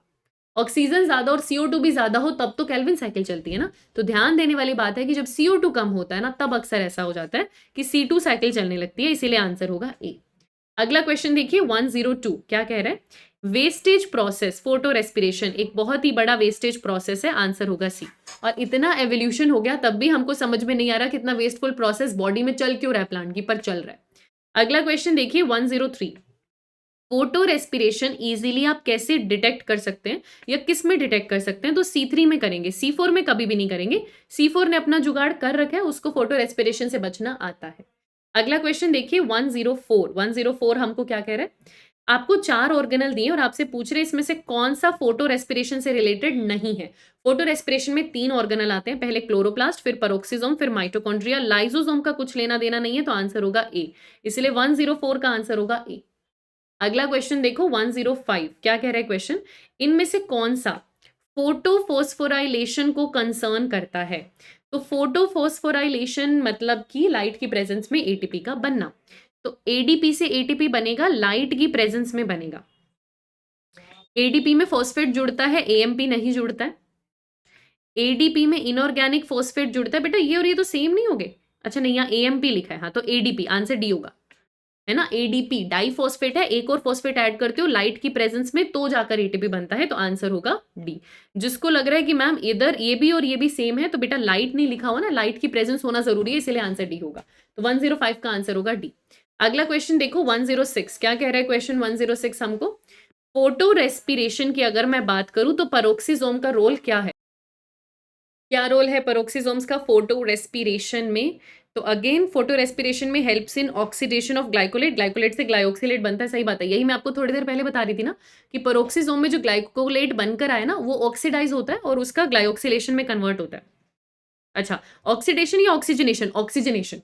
ऑक्सीडेशन तो मतलब उसका ब्रेकडाउन होना और उसमें ऑक्सीजन ऐड होती है, तो एक्चुअली तो ऑक्सीजनेशन हो रहा है। तो आंसर क्या होगा यहाँ पर? आंसर क्या होगा यहाँ पर? सॉरी, ऑक्सीडेशन ही है बेटा, ये ऑक्सीडेशन ही है। ऑक्सीजन ऐड नहीं हो रही, ग्लाइकोलेट ग्लाइऑक्सिलेट में कन्वर्ट हो रहा है, ऑक्सीडेशन प्रोसेस है। पूरा फोटो रेस्पिरेशन जिस साइकिल में यहाँ पर आता है ग्लाइऑक्सीजोम्स में, ग्लाइऑक्सिलेट साइकिल का काम कर रहा है, ऑक्सीडेशन है, आंसर होगा ए। आंसर होगा ए, ऑक्सीडेशन ही है ये। आगे देखिए क्वेश्चन नंबर 107, चलिए क्या कह रहा है क्वेश्चन? अगर मैं फोटोफोस्फोराइलेशन की बात कर रही हूँ क्लोरोप्लास्ट के अंदर, ठीक है, what is the most similar to, ठीक है, फोटोफोस्फोराइलेशन मतलब लाइट की प्रेजेंस में एटीपी का बनना, ये किसके सिमिलर है? ये क्वेश्चन हम देख चुके हैं। माइटोकॉन्ड्रिया में ऑक्सीडेटिव फोस्फोराइलेशन के बहुत हद तक सिमिलर है। एसएलपी के ये सिमिलर नहीं होता, पानी के टूटने के सिमिलर नहीं होता, तो आंसर क्या होगा यहाँ पे? बी। अगला क्वेश्चन देखो 108, जिसके साथ हम एंट्री कर रहे हैं लास्ट टॉपिक में, that is factors affecting photosynthesis. तो क्वेश्चन देखते हैं 108, what would be the maximum harm to a tree अगर मैं उसकी आधे से ज्यादा ब्रांचेस तोड़ दूं, अगर मैं उसकी सारी बाख निकाल दूं, अगर मैं उसकी सारी लीव्स निकाल दूं, अगर मैं उसकी हाफ ऑफ द लीव्स निकाल दूं? सबसे ज्यादा हार्म होगा उसकी लीव्स निकालने का। देखो कोई तरीका नहीं है ये बात बोलने का, आप प्लांट को तो एनी वे में हार्म कर रहे हो, पर लीव से उसका गुजारा था, क्योंकि जो प्लांट है ना, प्लांट के बारे में एक ही चीज हम बार बार पढ़ते हैं कि कंप्लीटली ऑटोट्रॉफिक, इन्हें हम ट्रांसड्यूसर कहते हैं। ये कभी किसी पे बेचारे डिपेंडेंट नहीं हो सकते खाने के लिए, अपना खाना खुद बनाएंगे। आप इनकी लीव तोड़ दो, खाना ही नहीं बनेगा, धीरे धीरे सब अपने आप ही मर जाएगा। तो मैक्सिमम नुकसान इनका तब होगा अगर आप इनकी लीव्स का नुकसान कर देंगे, उनको तोड़ देंगे, उनका नुकसान करवा देंगे, तो आंसर होगा सी। अगला क्वेश्चन देखिए, question number 109, water stress make the plant leave, अगर पानी की कमी है तो वो लीफ मुरझा जाती है, थोड़ी सी विल्ट कर जाती है, उसका सरफेस एरिया से खुला नहीं रहता, क्योंकि वो नहीं चाहती कि स्टोमेटा में से और पानी ट्रांसपिरेशन के थ्रू निकले, तो वो विल्ट करती है, फोल नहीं करती, विल्ट करती है, एनसीईआरटी की लाइन है। जिसकी वजह से क्या होता है, सरफेस एरिया कम हो जाता है ना, और मेटाबॉलिक एक्टिविटीज भी रिड्यूस हो जाती है। तो 109 का आंसर क्या होगा? बी। अगला क्वेश्चन देखते हैं 110, क्या कह रहे हैं क्वेश्चन हमें?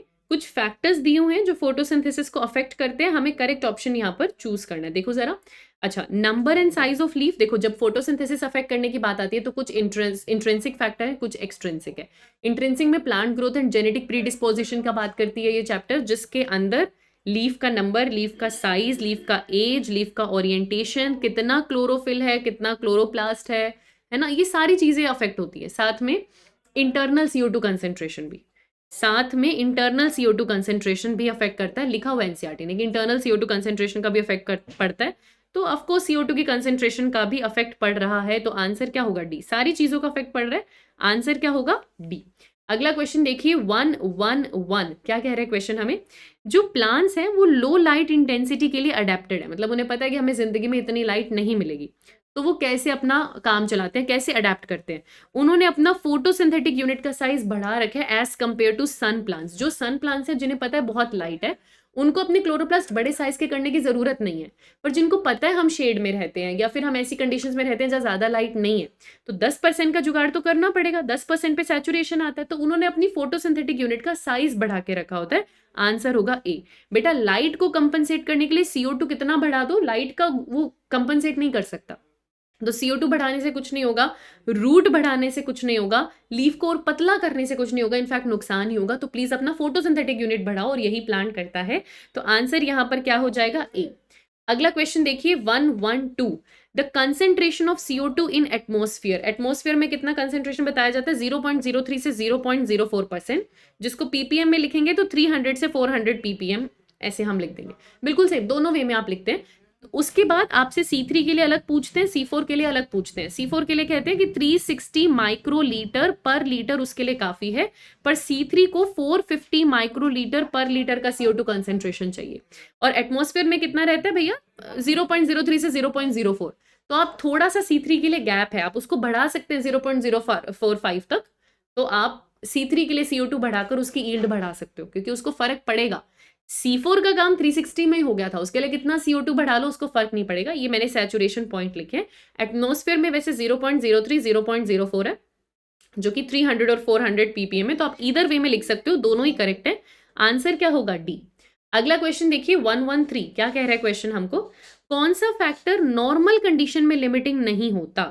नॉर्मल कंडीशन में पानी, एयर, कार्बन डाइऑक्साइड या क्लोरोफिल, इनमें से क्या? एयर नहीं है, एयर की जरूरत ही नहीं है देखा जाए तो, है ना। नॉर्मल कंडीशन में देखो, वैसे आंसर होना चाहिए था लाइट। नॉर्मल कंडीशन में लाइट लिमिटिंग नहीं होती। कार्बन डाइऑक्साइड हो जाता है, पानी का पता नहीं कब हो जाए, क्लोरोफिल तो वैसे भी इंटरनल है। तो यहां पर क्या बचा? एयर, इसीलिए आंसर हम क्या दे देंगे? ए। अगला क्वेश्चन देखिए 114, क्या कह रहा है क्वेश्चन हमको? अगर एक केमिकल प्रोसेस है जो मोर देन वन फैक्टर से अफेक्ट होता है, तो उसका रेट कौन डिटरमाइन करेगा? आपके नीट में आपका रेट कौन डिटरमाइन करेगा? जो सबसे वीक चैप्टर चल रहा है, जो सबसे वीक सब्जेक्ट चल रहा है। तो ये ब्लैकमैन्स लॉ ऑफ लिमिटिंग फैक्टर है। उन्होंने कहा था कि अगर बहुत सारे फैक्टर्स किसी को अफेक्ट करते हैं, तो वो फैक्टर जो अपनी मिनिमम वैल्यू के पास होता है, जो क्लोज टू मिनिमम वैल्यू या सब ऑप्टिमम वैल्यू में होता है, वो डिसाइड करता है पूरी रिएक्शन का रेट। तो आंसर होगा बी। अगला क्वेश्चन देखिए 115 क्वेश्चन क्या कह रहे हैं हमें? Beyond the saturation point photosynthesis begins to decline because of. मान लो अगर लाइट की भी मैं बात करूं, तो आप लाइट बढ़ा रहे हैं, फोटोसिंथेसिस बढ़ रहा है।